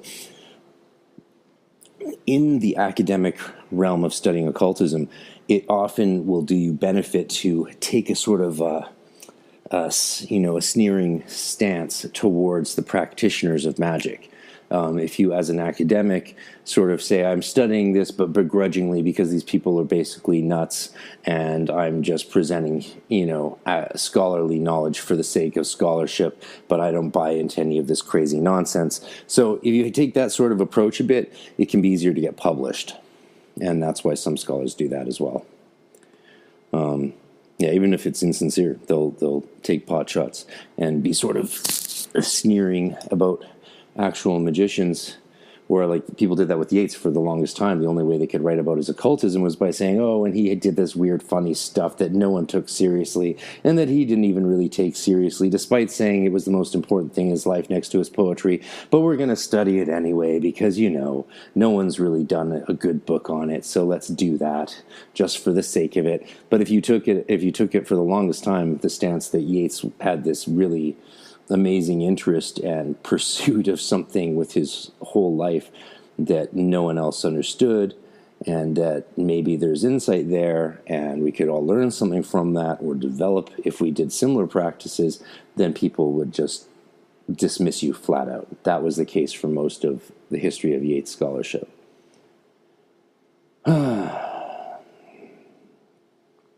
So Mathers is more, Wheeler does point out Mathers is more representative of his time and place than of a magpie-like unique appropriation of ideas and symbols. The Golden Dawn emerged out of and ran parallel to other currents, including high-degree Freemasonry, Rosicrucianism, and Theosophy, which borrowed and experimented with ideas and symbols of diverse and exotic origins. Yeah, we could tear into that a little bit because, Golden Dawn ran less parallel to those things more than developed out of them because of, very specifically in reaction to what they were all lacking. So it would be much more fair, again, if you wanted to be fairer to the GD, it would be fair to say they developed because there was no practical Kabbalah going on in those groups. There was no ritual magic going on. There was no yoga of the West happening. And women weren't given a very good representation in those groups at all. Even in Theosophy and Blavatsky's, it was still a men-led society, despite the leadership being women, and there was other issues of sexism in all of these groups. Some mainstream Freemasonry outright didn't allow women in. There was co-masonry going back to the 18th century, I found out, but anyway. So, which borrowed and experimented with ideas and symbols of diverse and exotic origins. Egil Asprem, for example, has shown in some detail how 19th century occultists from Levi onwards creatively appropriated Kabbalistic concepts for their own spiritual purposes, disembedding them from their Jewish context in the process. That is incredibly accurate. So look at Egil Asprem's Kabbalah Recreata. Note, Levi himself was influenced in this regard by the 17th century work of Knorr von Rosenroth. The flaw in this, that point, though, is really silly, because if Asprem is showing in some detail how 19th century occultists from Levi onward, no, it sounds like neither, these people have read the Renaissance writers. So you got to go back to the Renaissance writers, and before that, even to the grimoire writers back to the 1300s, because that was the whole purpose of the Renaissance Kabbalists and Neoplatonists, was to take from Kabbalah a Christianized version of it. That is what they do. And the way we step back into the tree of life and have Geburah on our right shoulder and Chesed on our left, in Jewish Kabbalah it would be reversed, because we are not stepping into the tree of life and becoming Adam Kadmon. We are reflected. And so the tree is completely different shoulders and arms. The pillars are on different sides of our body in Jewish Kabbalah. So Christians completely extracted what they wanted and have done so since the 1500s, if not earlier. Because we now know from the work of Moshe Adel that Raymond Lull was in fact influenced by Kabbalists, even though he never gave any specific proof of that in his own writing. We now know he was corresponding with, I believe it was Abulafia or one of those guys. So, yeah, that's a silly point made here. There is, of course, a bigger picture here. Outside the esoteric subculture, the era in which the Golden Dawn gestated was particularly fertile in comparativism. The enterprise of finding and linking together elements of disparate cultures was very much in vogue. This is what lay behind Machen's reference to the 1880 and later frame of mind. So Arthur Machen, note, did admittedly underestimate how far back the comparativist tradition could be traced. Its roots dated back in some respects to the 16th century. See Strom's A New Science. So yeah, there you go, reference to the 1500s. This essay presents Arthur Machen's critique without contextualizing it, thus committing the very crime that it's using Machen to accuse others of, which again is just sort of a sloppy scholarship. You can see why they don't like me in the academic worlds, eh? Yeah, I know. So, this is what lay behind Machen's reference to the 1880 and later frame of mind. Machen thought that what was going on in the Golden Dawn, and comparing one thing to the other and saying they're all sort of the same, loosely equivocating them and corresponding them and saying they go back very old, but we don't know how old, shows that Machen just didn't really have the knowledge to even make the critique Machen was making. So, yay. There we go. We should have had that on the page 1 of this essay. Like here's Arthur Machen's critique of the Golden Dawn and spirituality in the 1880s. It's poorly informed due to Arthur Machen's lack of knowledge in general of history. That's what it should have said. As the characteristically Victorian forces of technology and imperialism brought ethnographic data flooding into the European intellectual world, much of that was like, Budge's book on Egypt and study of the Egyptian gods, which was done on very poor translations and therefore has been updated ad nauseum by scholars with better understanding of Egyptian. The temptation to fashion that data into ambitious comparativist constructs affected many contemporary thinkers and writers. Yes, it did. And not just on the occultic fringe of society, but among academic anthropologists and scholars of religion and mythology. This is where we get the critique of the Arianists, of Mircea Eliade, Joseph Campbell, and probably to even some extent James George Fraser, people looking at every element of history and trying to say they're all similar. You see that with the incredibly ridiculous Irish origins of civilization, which someone told me to look at, and I couldn't handle much of it, because you can't just take words that sound slightly similar and say that they're the same and have the same root. Just because two things sound similar or look similar, and because you don't understand the actual historical development of those two separate things, doesn't mean they're from the same place. Just because it looks like they are, doesn't mean they are. You need to actually study the unique qualities and development of those two words or two ideas or two things throughout history and find out if they come from the same source. You can't just say they look the same right now a little bit, like they both have D's in them, so therefore they're both from Adonis or Adonai or Yadun. You can't do that. You just can't do that. In that case, we know that actually was the case, but you have to trace it. You can't just retroactively decide that these things are all the same. It's called loose equivocation, and it's a serious scholarly sin. So the Golden Dawn appeared just a few years after the publication of E.B. Tyler's Primitive Culture, 1871, at a time when F. Max Muller was about to commence his Gifford Lectures, 1888 to 1892, and the first edition of James Fraser's Golden Bough was shortly to come out in 1890. Yeah, which is a remarkable work, but note you can also see further Nichols, Max Muller, and the comparative method. Aspram makes the comparison with Fraser's Golden Bough explicit in Kabbalah Recreata. Another respect in which Mather's eclecticism is unsurprising is that it exemplifies how the rituals of new religious movements tend to be assembled from a bricolage of older pre-existing materials.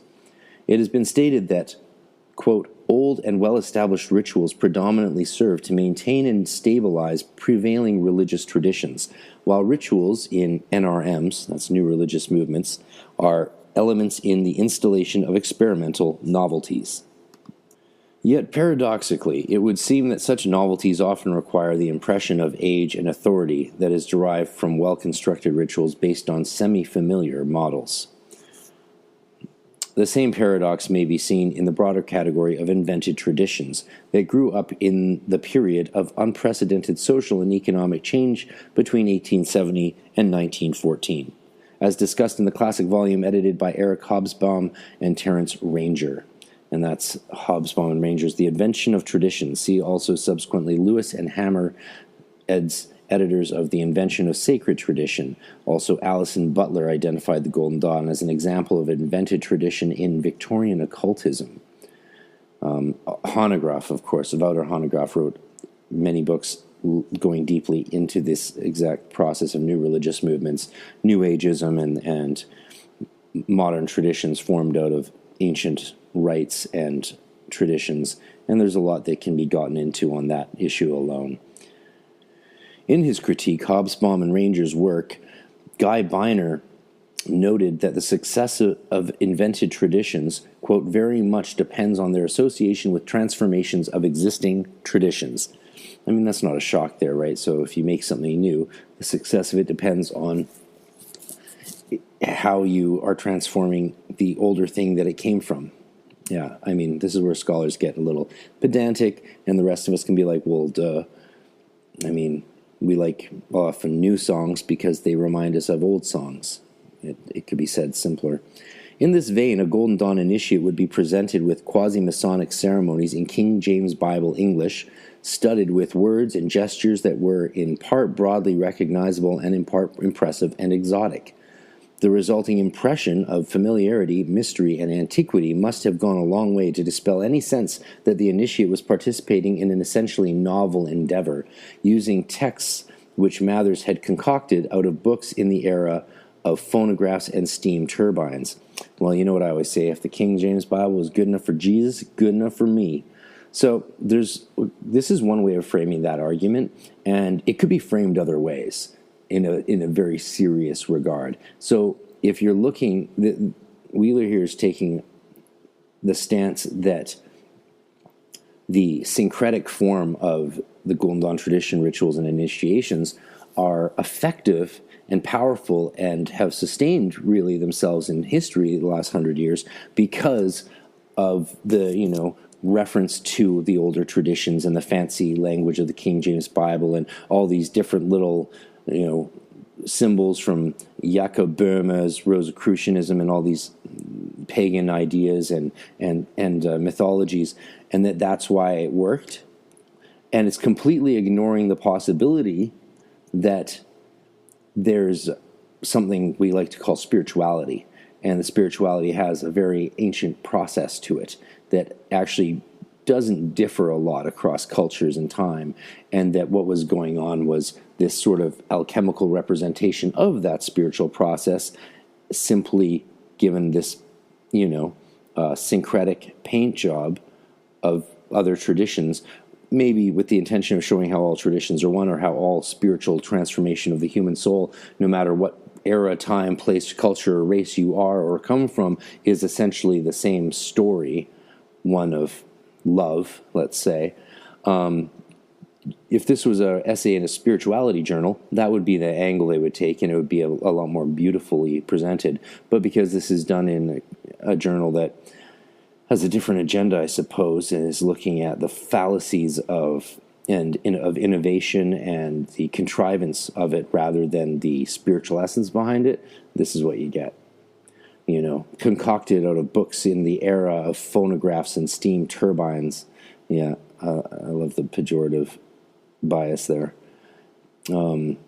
It cannot be emphasized too strongly that the eclectic and academic nature of Mather's work is likely to have been irrelevant to its effect on those who participated in his rituals. It's quite the assumption.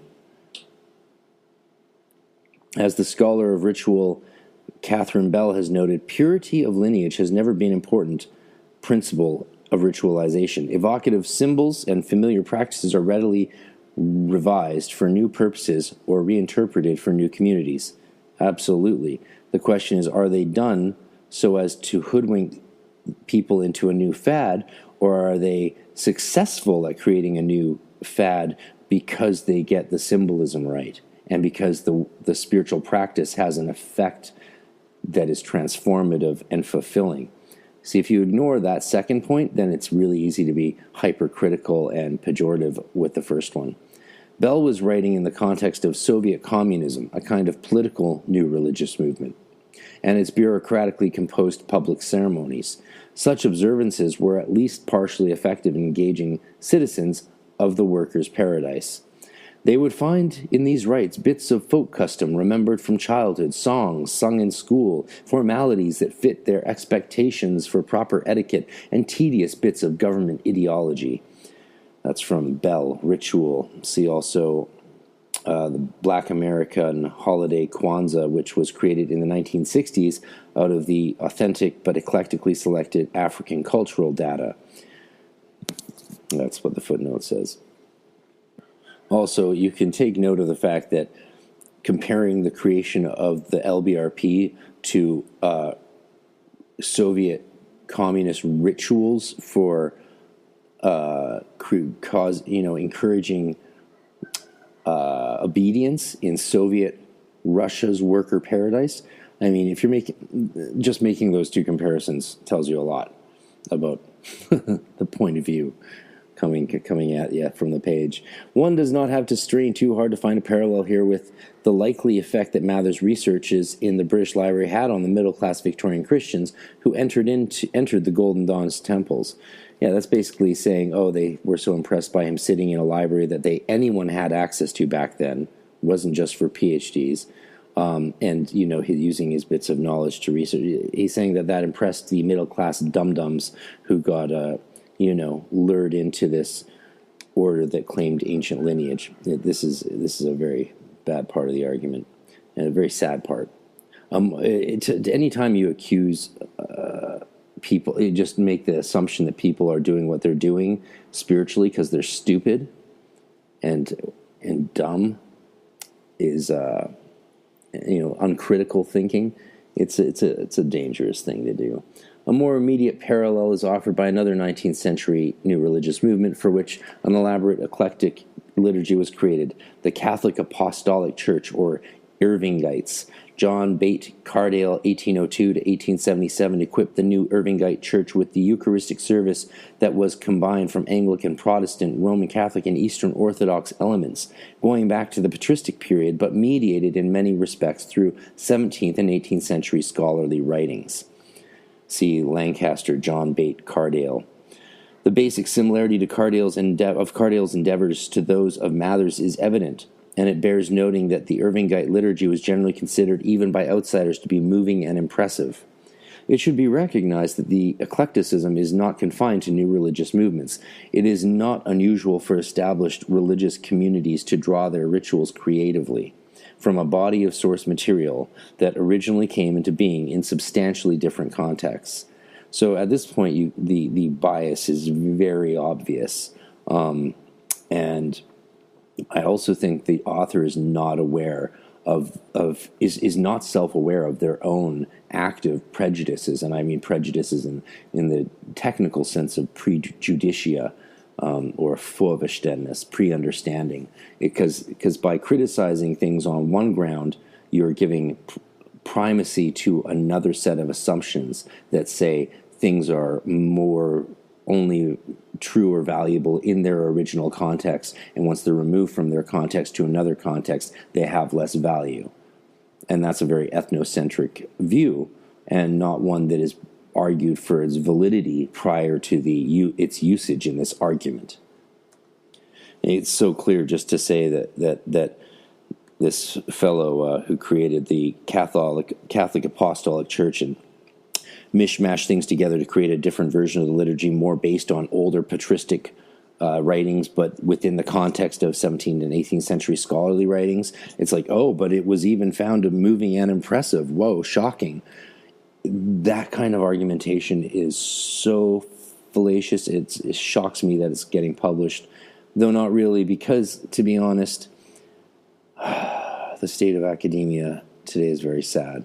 I mean, yeah, maybe I'm just bitter, but I don't think so. I don't think I'm bitter.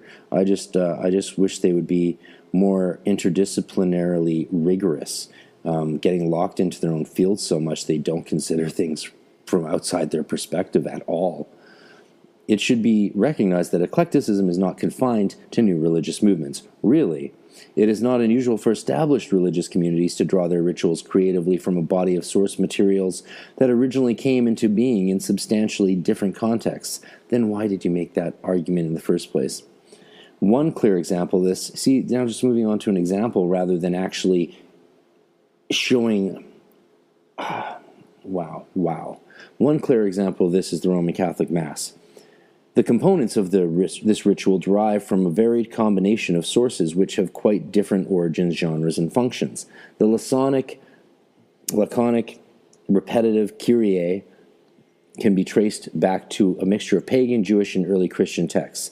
The Gloria is a patristic hymn based on the model of the Psalms. The Credo is a technically precise theological statement which reached its development form at the Council of Chalcedon, 451 CE.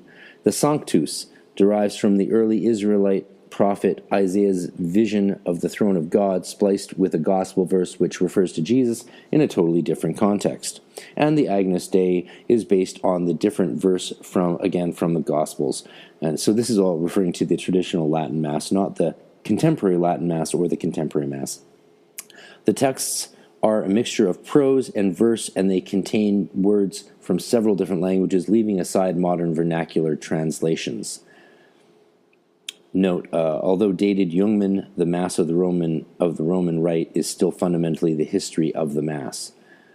There are evident parallels here with Mather's Golden Dawn texts, including the Lbrp. The difference is that the latter were artificially confected, not the outcome of a long, unplanned process of evolution. They were the product of book learning rather than organic growth, but they looked the part, so to speak.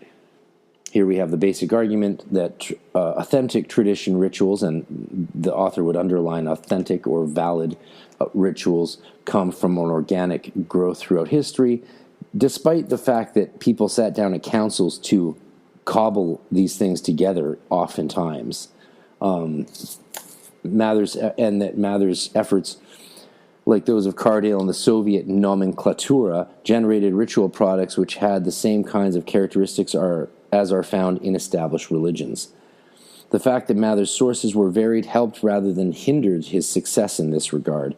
The very eclecticism of the Golden Dawn rites concealed their artificiality. It made them look and feel organic and traditional like the Mass. I think the author has completely failed to accurately represent how religious ritual develops historically, organically, in religious and spiritual traditions, and has drawn completely faulty parallels between that process and the process done in new religious movements such as the Golden Dawn or any other modern spiritual organization. I think the two do not line up in the way they said. I think there are different premises that this argument should be based on that would show a more accurate way of perceiving the transmission and development of spiritual activities in ritual form, especially as they are drawn from different traditions. A further noteworthy feature of Mather's eclecticism was that it tied in with the essential ambiguity of the Golden Dawn's religious stance. Oh, really? As manifested by the apparently indiscriminate appropriation of language and imagery from Abrahamic and pagan milieu. On the one hand, the Golden Dawn presented itself explicitly as being affiliated with the Christian tradition. The order's pledge form stated, "Belief in a supreme being or beings is indispensable. In addition, the candidate, if not a Christian, should at least be prepared to take an interest in Christian symbolism." See, that makes sense. You'll also note that the correct word symbolism is used there in the quote, not symbology. And I'm glad the author did not change symbolism to symbology in that case. And you can see that part of the vow from R.E. Gilbert's The Golden Dawn Scrapbook, but you can find it other places as well, of course. But yet, Wheeler moves on. As adumbrated by the reference to beings in the plural, the Golden Dawn rites made explicit reference to pagan gods such as Isis, Horus, and Osiris. The rituals also encouraged the initiate to interact with the divine in ways that went beyond the boundaries of Orthodox Christian worship, leading Ronald Hutton to remark of the Lbrp, quote, "It was far from obvious whether the kingdom, the power, and the glory belonged to God or were being promised to the human carrying out the ritual." So, as you touch your forehead and say, "For thine is the kingdom and the power and the glory forever and ever, amen," it's ambiguous as to whether you're saying it is thine as in God's, or thine as in your higher self, or thine as in your own kingdom, power, and glory. Amen. So the ambiguity is unclear there. That seems strange to me, given the high prestige in spiritual history, mystical writings. Again, if any of these folks had studied actual hardcore mystical theology, like mystical theology is an actual field. It's a subfield of theology. That's what I studied for most of my life. And people who haven't actually studied mystical theology across the traditions especially generally have a very poor understanding of the rigorous scholarship that has gone into that field. They tend to think that it's not in their field, and they see the word mysticism and then use it willy-nilly all over the place, and themselves fall prey to the very fallacies which they are trying to draw out in their exegesis, such as this, which is, shocking to me. So you don't understand the power of ambiguity. I mean, there's been books and books and books written by mystics and academics across every religious tradition about the importance of ambiguity in religious ceremony, prayer, verse, incantation, invocation, in alchemical transformation. So to see that as a flaw is literally to miss perhaps the most important thing in that point, right? We're saying, oh, well, this is unclear, therefore it's problematic. It's like, no, the lack of clarity is its strength, especially in doing the ritual. The tension that ambiguity creates is what's so powerful, because you don't know if you're talking to your higher self, to your own self, to your lower self, to your neshama, to God, to the universe. Like that conflict, all, and the conceptualization of all of those things at once, like the Hebrew practice of Temura, where you're moving the Hebrew root letters around in your mind in intense mental vibration, and whether you're vibrating or using the great voice, that causes the ecstatic state to occur. These ambiguous practices are very, very important, and to write them off as being unclear due to ambiguity is to miss the entire point. So, in response to, oh, you couldn't tell if this ritual was being done for God, for yourself, or that, you can't tell, the answer is exactly. Over the years, some commentators have succumbed to the temptation to attempt to classify the Golden Dawn and related esoteric currents as essentially Christian or pagan. Gerald York, a well-known figure in the British esoteric community, posited a division between Hermetic orders like the Golden Dawn, which, quote, includes some Christianity but do not stress it, and Rosicrucian orders, which are primarily Christian. In this schema, Hermeticists, or Hermetists he calls them, which is, they're specifically different terms, but whatever. Hermetists try to become God, while Rosicrucian Christians only try to become as Christ. That is a very poor synopsis. Referenced there, Become as Christ, is taken from Kathleen Rain's Yeats, the Tarot, and the Golden Dawn, which that book has many problems, but I wouldn't say this is one of them necessarily. It's just to gloss over this debate so quickly is incredibly irresponsible, especially in a conclusion. It's, unless you dealt with it earlier. In the same vein, we may refer to the attempts of some writers to see A.E. Waite's Golden Dawn successor order, the Fellowship of the Rosy Cross, as safely Christian, while the Golden Dawn itself is labeled as occult and pagan. Note there, for that point, is Roukema, Roukema, esotericism and narrative. Such divisions have the appearance of being ideological and self-serving, obviously. They amount to an attempt to force the source material into categories to which it is fundamentally resistant. And that is an excellent point by Wheeler there.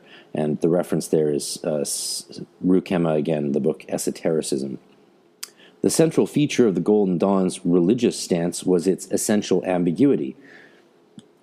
At least this is noted. This ambiguity no doubt served a spiritual purpose in the eyes of the Golden Dawn magicians themselves. Thank God.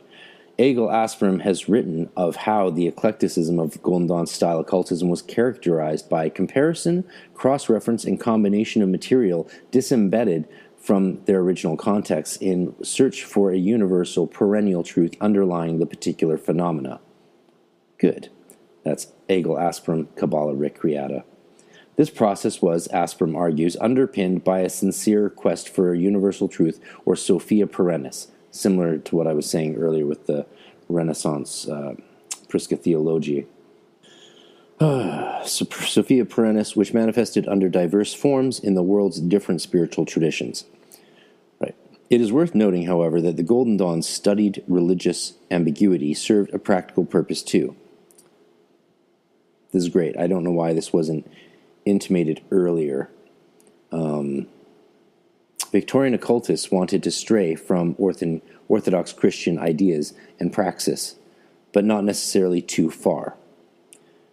They could swallow the worship of Osiris more readily if he was elided with Jesus Christ through cruciform symbolism and the language of death and resurrection.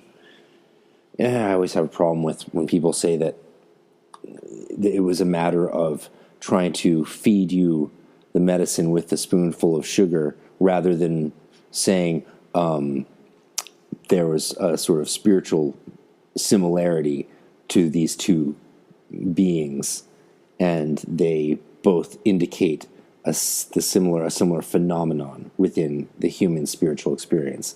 I have a problem with again seeing things this way. I believe Graham Wheeler is actually a lawyer who works in the history of law, so this is in some ways a very legalistic way of presenting the information. And just like the biases of this author's show, my own biases come through in my reactions to it. The idea, of course, behind my entire thing here is to take academic and scholarly approaches with spiritual practice to analyzing the information we all have available to us so that we can, enrich our lives as well as sharpen our saws. The Golden Dawn had to accommodate recruits ranging from Anglican clergymen, and for that see Tony Fuller's amazing doctoral dissertation, Anglo-Catholic Clergy in the Golden Dawn. It's just a fabulous read. To the likes of Aleister Crowley. Yeah, to say that they had to attract people like Anglican clergymen as well as people like Aleister Crowley is ridiculous, but whatever. The eclecticism of the Lbrp and the other rites served as tools for easing the anxieties of the order's more conservative members, while also providing material to stimulate those who were looking for an altogether more robustly countercultural experience.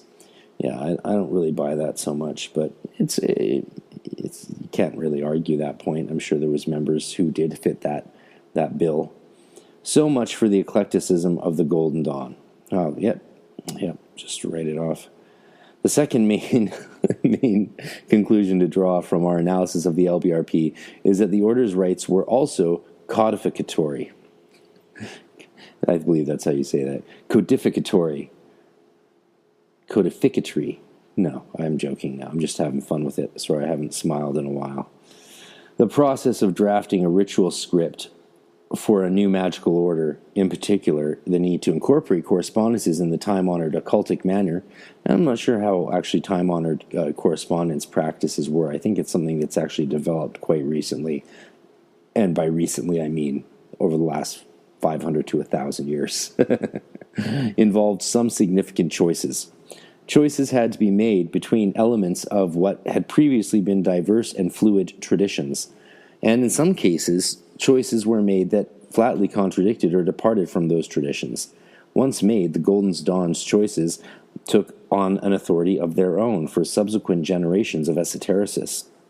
Absolutely. For people following that tradition, that became the starting point. This point has already been alluded to by previous writers, although it has not been pursued at length. Some years ago, Carol Runyon, Poke, noted that the Golden Dawn was required to choose between the competing correspondences contained in the different versions of the Sefer Yetzirah. Poke Runyon was one of my teachers back in 1997 for a very brief week down in Los Angeles, and is a very nice guy. He also practices Bujinkan, like so many of us. Shout out to Ashen Chassan. So, the argument is that there's competing versions of the Sefer Yetzirah, and you can see that in Poke Runyon's Secrets of the Golden Dawn cipher manuscript, which is essential reading. Though I recommend if you're going to go through the initiations first. Only takes you a few years. Then read the cipher manuscripts, because whichever versions of the initiations you go through, as long as the people doing them are serious and know what they're doing, you're going to have a great time. And we can get into the issue of the Sefer Yetzirah further on, because that is one of the texts I know very well.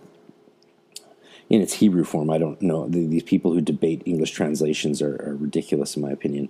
More recently, Stephen Skinner has pointed out that the order's attributions of Hebrew letters to the planets and to the paths of the Tree of Life differ from those found in historical Jewish Kabbalistic traditions.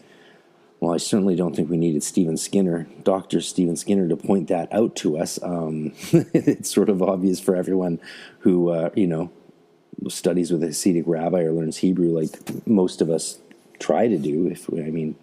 We might not everyone does, but most of us try to. I've spent time as much as I can with Hasidic rabbis, and they don't like any of the changing or co-option of their tradition by us or by Christians or by occultists. They don't like it at all. Note, and in the case of the paths from the original cipher manuscript, see Stephen Skinner, The Complete Magician's Tables, and you can see various versions of the paths on the Tree of Life. Right. As for flatly departing from older source material, Egil Asprem has drawn attention to how Mathers was prepared to use Enochian material from the Magic of Dr. John Dee, which he found in the cipher manuscript, even though he knew that the material in question was not true to Dee's original system. And the note there is from Egil Asprem's Arguing with Angels, which is a great essay if you haven't read that. I don't think I covered that, though I read it a couple times. In any event, the choices made by Mathers and his brethren, I always hate it when they say brethren, because the Golden Dawn was so, again, it shows bias, because the Golden Dawn was so adamant on its female membership being equal, and the results was that the female membership actually was in charge. Funded things, ran things, that's true. I mean, is my bias showing a little bit? Like, it was pretty balanced, it really was. Florence Farr, Annie Horniman, you know, a lot of women had a lot of power. When Ithil Colquhoun tried to join the Alpha et Omega, it was a woman who interviewed her, ran it, and denied her entrance. So, like, there you go. That's a lot of women power. Again, check out my friend Mary Kay Greer's Women of the Golden Dawn, just to see how powerful these women were. They were amazing, amazing women that, were attracted to this order because of its egalitarianism, which is what we used to call that used to mean feminism, but not anymore, apparently. In any event, the choices made by Mathers and his brethren, once they were written down, taught as a system, and eventually published, were codified into something like an orthodoxy, or more accurately, an orthopraxy. There you go. Of course, you could argue brethren includes the female sex, technically, linguistically. I know some of you out there hearing that and going, well, wait a minute, man includes woman. He's like, yeah, shut the fuck up. It's like, don't be a dick. Language has definitions, but language also changes. So if you're fighting against language change, you're not really doing something wonderful there, because it's going to change whether you like it or not. If you're like, oh, we have to keep it so that men always includes women as a linguistic fact, guess what? Language changes. That will change. And we're going to get into that because it involves the key thing that this essay left out due to, again, a lack of Hebrew. This development, and orthopraxy is a fun word because praxis is not a fancy word. Me and Nick Farrell have joked about this because Nick Farrell hates the word praxis, but praxis isn't a fancy word for practice. All right, praxis refers to a cyclical hermeneutic event of theory creating theory creating practice, then practice being revised by experience, creating a new theory that creates a new practice. And that is this sort of unlimited semiosis, if you want to get semiological on it, and of, symbol referent and all of that. This is not the time to talk about Ferdinand de Saussure and Charles Sanders Peirce, but I highly recommend you look into technical semiotics for understanding cognitive thought and interpretation theory. This development was probably inevitable, given the enormous influence exerted by the Golden Dawn on the modern occult revival. It has been described as the defining occult society in recent Western history. Who said that? Butler in Victorian Occultism. That's probably correct. And the tendency to standardization that is probably inherent in the mass marketing of occult materials. From at least Israel Regardie's time onward, the Golden Dawn system came to be turned into a prepackaged product and an industry standard one at that. Here was timeless wisdom to be followed rather than questioned. That sounds like someone who is basically knows the Golden Dawn from reading about it. Most of us who actually went through the Golden Dawn and became adepts in the Golden Dawn, I'm sort of rare in that I read a lot of it before I joined at age 15, but a lot of people didn't read anything. They just joined. A lot of our best initiates were always people who knew nothing about it. They just saw a flyer and came and were like, what's this? And we told them what it was, and they're like, yeah, sign me up. And so orthopraxy and praxis is a much better way of seeing it. They didn't see it as a dogmatic system.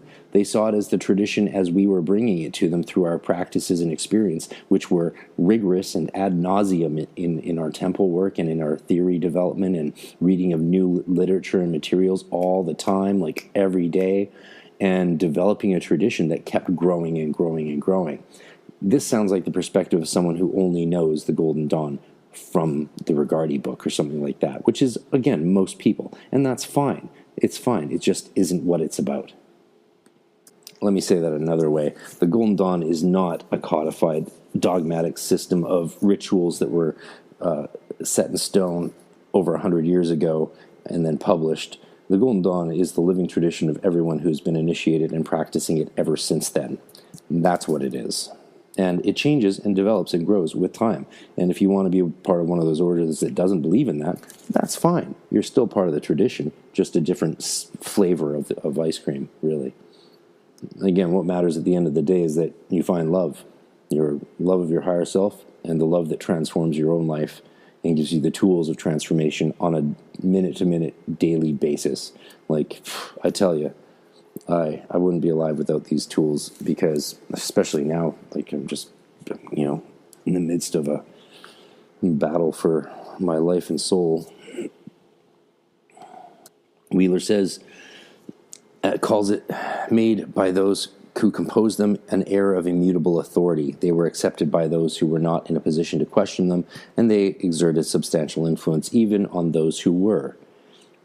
That just wasn't my experience, or the experience of most of the people I've known in the Golden Dawn across all orders. Sometimes I talk to magicians and occultists and witches or wizards or whatever, and they give me a perspective like, oh, it's just a bunch of Instagram wizards or magicians out there, and everyone's a hack, no one knows how to do ritual work. I hear this all the time, and I always think, I think you're hanging out with the wrong people. Like, who are you hanging out with? If your magical outlet is on Instagram, like, I've met some amazing people, which is why I'm still on it despite my better judgment. But if you're finding that you're viewing an entire field of study or spiritual practice inundated with flakes and wastrels, it's maybe partly your responsibility to attract a better class of person. Maybe that has something to do. You should look within and see, how seriously are you taking it? Because if you take it more seriously, maybe practice a little bit more harder, you might attract some of the more serious people, because the serious people are out there, but they're not wagging their chins all the time on podcasts and YouTube and Instagram. We do what we can, but the most serious people you never hear from at all. And that's just a fact. Moving on, once again, this is a particular case of a broader phenomenon. Christian scholars have made a similar point in noting that the invention of printing not only froze the text of the Church's liturgy, but also constituted it as a new, reified authority source. Note, see Cruan, Crouan, The History and the Future of the Roman Liturgy, if you want, where it says, quote, instead of tradition guaranteeing the missal becomes the guarantee of the tradition. Yeah, this is something that we study backwards and forwards in seminary and in religious scholarship and theology, understanding the various intricate hermeneutics You'll notice there hasn't been any reference to hermeneutics or the understanding of various hermeneutic forms of interpretation and sources of authority, traditions, scripture, experience, all of these, the four traditional sources, the debates of the four traditional sources. And that's because often, again, because we're compartmentalized in academia, unfortunately, scholars often don't know anything outside of their own wheelhouse. And then when they stretch to comment on things outside their wheelhouse, they're doing it with the tools of their wheelhouse. And those tools are designed for their wheelhouse, not for the very different thing they are working on. You might be able to fix a car engine. That doesn't necessarily mean you can fix a motorbike, I assume. I don't really know much about either. Unless it's like a VW, I guess. In the case of the Golden Dawn, of course, the crucial development was not the invention of printing technology, but rather the increase in the number of esotericists who were interested in using it. Together with the growth of the book-buying public with sufficient levels of wealth and literacy to sustain a small but viable market for books on unusual spiritual topics. It was no longer a world in which the occasional literate rabbi wrote down his Kabbalistic theories for posterity, freely reinterpreting and reshaping his inherited materials, but rather a world of modern communications in which the Golden Dawn brand was eventually to become a kind of Microsoft in the esoteric subculture. In such a world, the decisions that Mathers made while poring over his books have taken on a life of their own. I mean, that's all a fair point. Though I wonder, even if these books had been published and were, even if given what Mathers did and all of the rest of them did, and the fact that Regardie and the rest and others published them, would they have taken on a life of their own if it wasn't for everyone practicing them and people passing on the tradition? I don't know. I really don't think that the texts actually had that much power outside of the people practicing them and the group sustaining them. Like, imagine, we were a 24/7 temple at Tahuti. It was crazy. Just the cost of incense and candles alone would shock you. And the amount of work it took to keep things going. Classes every night of the week, rituals and initiations multiple times a month. Like, just all of that was an incredible amount of work. And it had very little to do with any published texts. In fact, the Regardie texts were considered secondary because it's the Stella Matutina stuff, and there was a lot of other stuff that we focused on more. And, when it came to Kabbalah, a lot of traditional Kabbalah was brought in, and as it always is by anyone who's serious about their spiritual life and the spiritual practice. So I don't think this whole thing about the texts becoming these dogmatic biblical authorities has much weight to it, honestly. Outside of the group of people who never went through a real temple.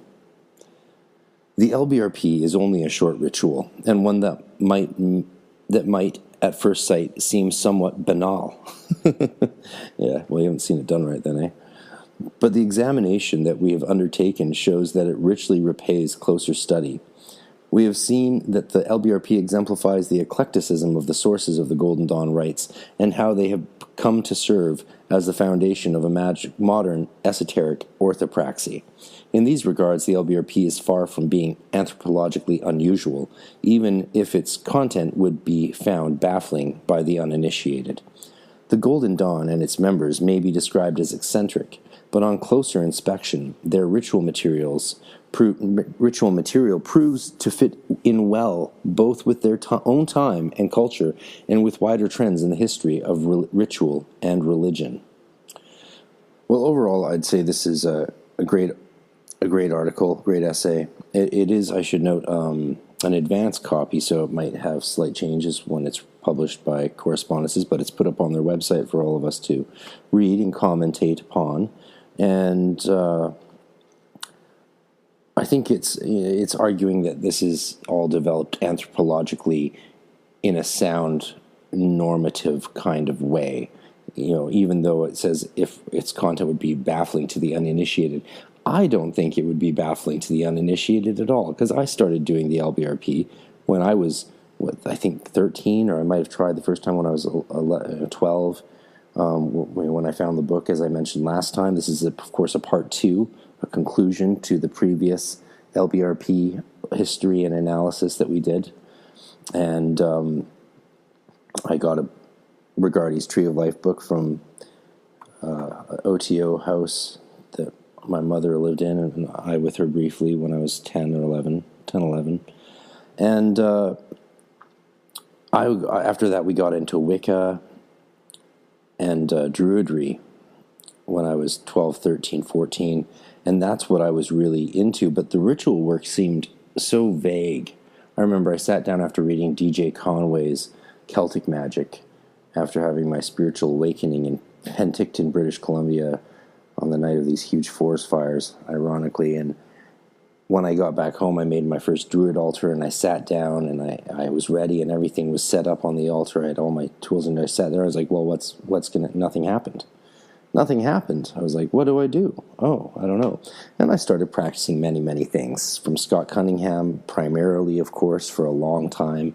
For the next year or two, it was just Scott Cunningham and various other tidbits from the Crowley and the Golden Dawn stuff. Didn't resonate with me because there was these Archangel names that I really didn't like. I didn't recognize the Lord's Prayer thing at all because I didn't grow up Christian in any way, shape, or form. I grew up in a Maharishi transcendental meditation household with Ayurvedic food and reading the Bhagavad Gita every day instead of the Bible. So I didn't really know anything about Christianity at all except what I heard from other kids or pop culture, and I hadn't really started seriously reading Rudolf Steiner yet, so I didn't know too much about Hermeticism, but I had joined Ancient Mystical Order Rosea Crucis and drove down there to get a exemption to join the adult curriculum as a young teenager, and that all worked out fine. And then I saw the adult curriculum, I was like, well, this seems watered down as hell. It's not for me. Did the initiations at the Vancouver Temple because my mom was best friends with all the top people there in British Columbia and Vancouver, and that was all good, but there wasn't much magic. There wasn't much practical ritual work, like even the simple rituals we do, like artificial elementals in our tradition, in my tradition, and a bunch of other ritual work that is just so powerful. When I first did the Lbrp, really intently, was from Don Craig's book, and that was because he laid out a quick pathway to becoming an adept, and I was like, well, clearly that's what I am. I have to make that happen ASAP. And so at 14, 15, that's what I was working on, my little 3 to 6 month curriculum to go from 0, 0 to 5 equals 6 really fast, boom. And that of course went disastrously, leading me to actually join the Temple Tahuti that was founded and run by Nineveh Shadrach, very own Frater Ka, and began a serious practice in which I saw how vibration actually is done and how ritual work actually works. But before that, I was doing the Lbrp out of Wicca and Druidism, and it worked fine for me. When I really took what I had learned from a few years of Wicca and Druidry and applied it then to the Lbrp seriously, because I just needed more powerful magic is what it felt like, and did the Archangels, did everything the way I was told, it was shocking. It was like, whoa, I actually felt energy around me. The formula was right in a way that none of the Wicca stuff really worked out for me so well. I didn't know the structure. I'd cast a circle, I'd call the watchtowers, but there was no vibration. There was no symbol visualization in the same way that we do in ceremonial magic, and it's not for everybody, but it does have a lot of power, and there was no baffling to me as an uninitiated person, so I don't know why anyone would think that. Again, it sounds like someone who's never done anything before spiritually, but including the Roman Catholic Mass, because I think if you are familiar with Catholicism, the Lbrp would make a lot of sense. If you're familiar with Judaism or any religion, especially like Buddhism or any of the Eastern ones, I think the Lbrp makes a ton of sense. And you're purifying energy, projecting energy, drawing down energy, calling angels spiritual spirits. You're calling them four spirits is what they are, because angels is a job title. It's more a verb than a noun, really. And Michael, Raphael, Oriel, Uriel, these are spirits that govern vast dominions, and you're calling these spirits to guard and watch over and purify the four quarters of your circle, of your sphere of sensation. This was a very powerful thing when I really set my mind to taking it seriously and doing it every day. And I've shared on my Patreon /Hermetic Order of the Golden Dawn, and other places, bits of my diary, which I'm going to be dumping out all of my diaries, all the pages with videos and commentaries on everything that I went through very soon, once I get back to Canada. And sharing that journey, because it was profound, to say the least, and it definitely changed who I was as a person for the better in remarkable ways that people noticed and were baffled by. That's what people were baffled by, was the effects that the Lbrp and its middle pillar and all the associated ritual work and initiations and practices that I did endlessly with as much vigor as you could ever imagine. They changed me into someone that no one could recognize from the person I was before. Partly, I think this was because I was young and I was growing up, and people change as they grow up into, manhood and womanhood or whateverhood. But also, I changed to. I didn't just grow up. I think I would have just grown up as a gamer, but I abandoned video games. I abandoned gaming almost entirely by my late teens, and became a much more impressive person than I think I would have. I probably would have become a multimillionaire if I had just stayed as a champion Street Fighter 2 player, but that was not the path for me. So let's end by talking about the great and mighty Ata, which I guess some people would say comes from the Egyptian word Aten, or the god Aten. If you wanted to really botch your linguistic, philological understanding of things, you could say it's got an A in it, so it relates to the word Ani, which is the candidate in the book of the Coming Forth by Day. The Egyptian Book of the Dead is named Ani, and he is the one symbolized on the pillars going through the journey. He's the archetypal Adam Kadmon of the Book of the Dead and the pilgrimage of the soul. But that's ridiculous. Ani, of course, does relate to the Hebrew word, which means I. If you say Ani, that means I in Hebrew. If it's Aramaic, you say Anah. Right, so in a Hebrew you'd say, I'm not an American, Ani lo Amerikai. In Aramaic you would say, I'm not an American, Anachlach Americhaya. There you go. It's very similar languages, but different. Ata means for thine in King James English, for you. It means you. It's the second person, singular, is what Ata is. The thing that these people don't get is, they're saying, well, who are you referring to when you say Ata? Who is the you? Well, the you is masculine. How do you like that? Ata is masculine. If you were saying you to a woman, you'd say At. Just Aleph Tav instead of Aleph Tav Hey. So, when you say Ata, you are saying for you, guy or dude, masculine. Why do we say that? Well, could we change that? I think you could. I think if you wanted to say At instead of Ata and call your kether sphere, your forehead, feminine, you could. If you wanted to represent goddess instead of God, divine above you, you could do that. The best argument for keeping it masculine and not even pluralizing it, which could easily be done, is that Ata, kether, is often sometimes seen as male because it creates that sort of phallic tzimtzum from the retraction in the void, which the nothingness, of course, is the enveloping female of nothingness and infinity and light. The universe itself is female, and then from that comes the direct beam of light, the masculine force, the line from the circle or from the point.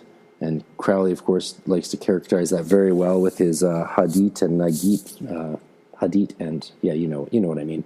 And then Malkut is seen often as feminine, being the kingdom of the Shekhinah. The Shekhinah is the divine feminine presence of God on earth. The Shekhinah is always feminine, equated with Isis and Mary, and God in the world is a female force, Mother Nature, and therefore Malkut, the kingdom. And we often in Kabbalah we have the famous saying of Malkut is in Keter and Keter is in Malkut. So we say, for thine is the kingdom, for thine male, Keter, is the kingdom, Ata Malchut, Vegebura, Vegedula, Le'olam Amen. You could say Vehagebura, Vehagedula, and that's more accurate to modern Hebrew. They didn't really care too much in older Hebrew, just like they didn't mark the vowels.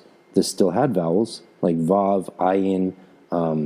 The letters that look in Hebrew like vowels aren't vowels. The vowels weren't written, and the diacritical notations are the vowels. They just weren't written down, but they were assumed in older texts before the writing of the Mishnah and the Targums and all of that stuff, and the early Bible texts in the early Middle Ages, like I think 4th century, 5th century, I believe.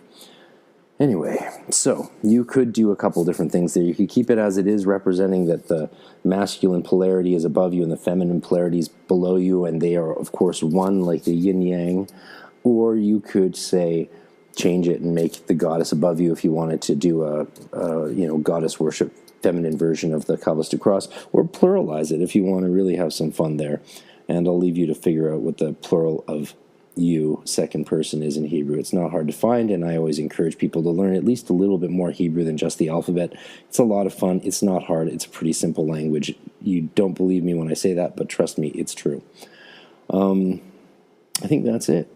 You can go a lot into the Kabbalistic significance of these things, but of course we've already done that with the Tree of Life sphere on the sphere, and in the four worlds in general in previous discussions, and we'll talk about that a lot going forward, because that's something we never stop talking about. The debating and discussing of that is the essence of Kibbel, of Kabbalah, and that is why we're doing this.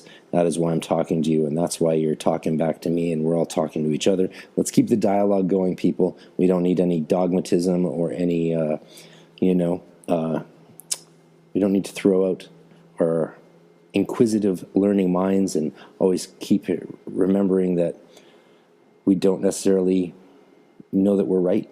We have provisional beliefs and practices that get us to the next stage, and often those provisos have to be thrown away because of the stage we get to, they no longer apply to, and be ready to delimit yourself of beliefs when they become restrictions rather than sources of freedom.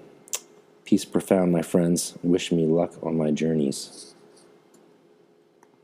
As a last note, if anyone does want to help my dangerous travel back to Canada, go to HERMETICspiritualdirection.com, and there's a donate button there. Cheerio.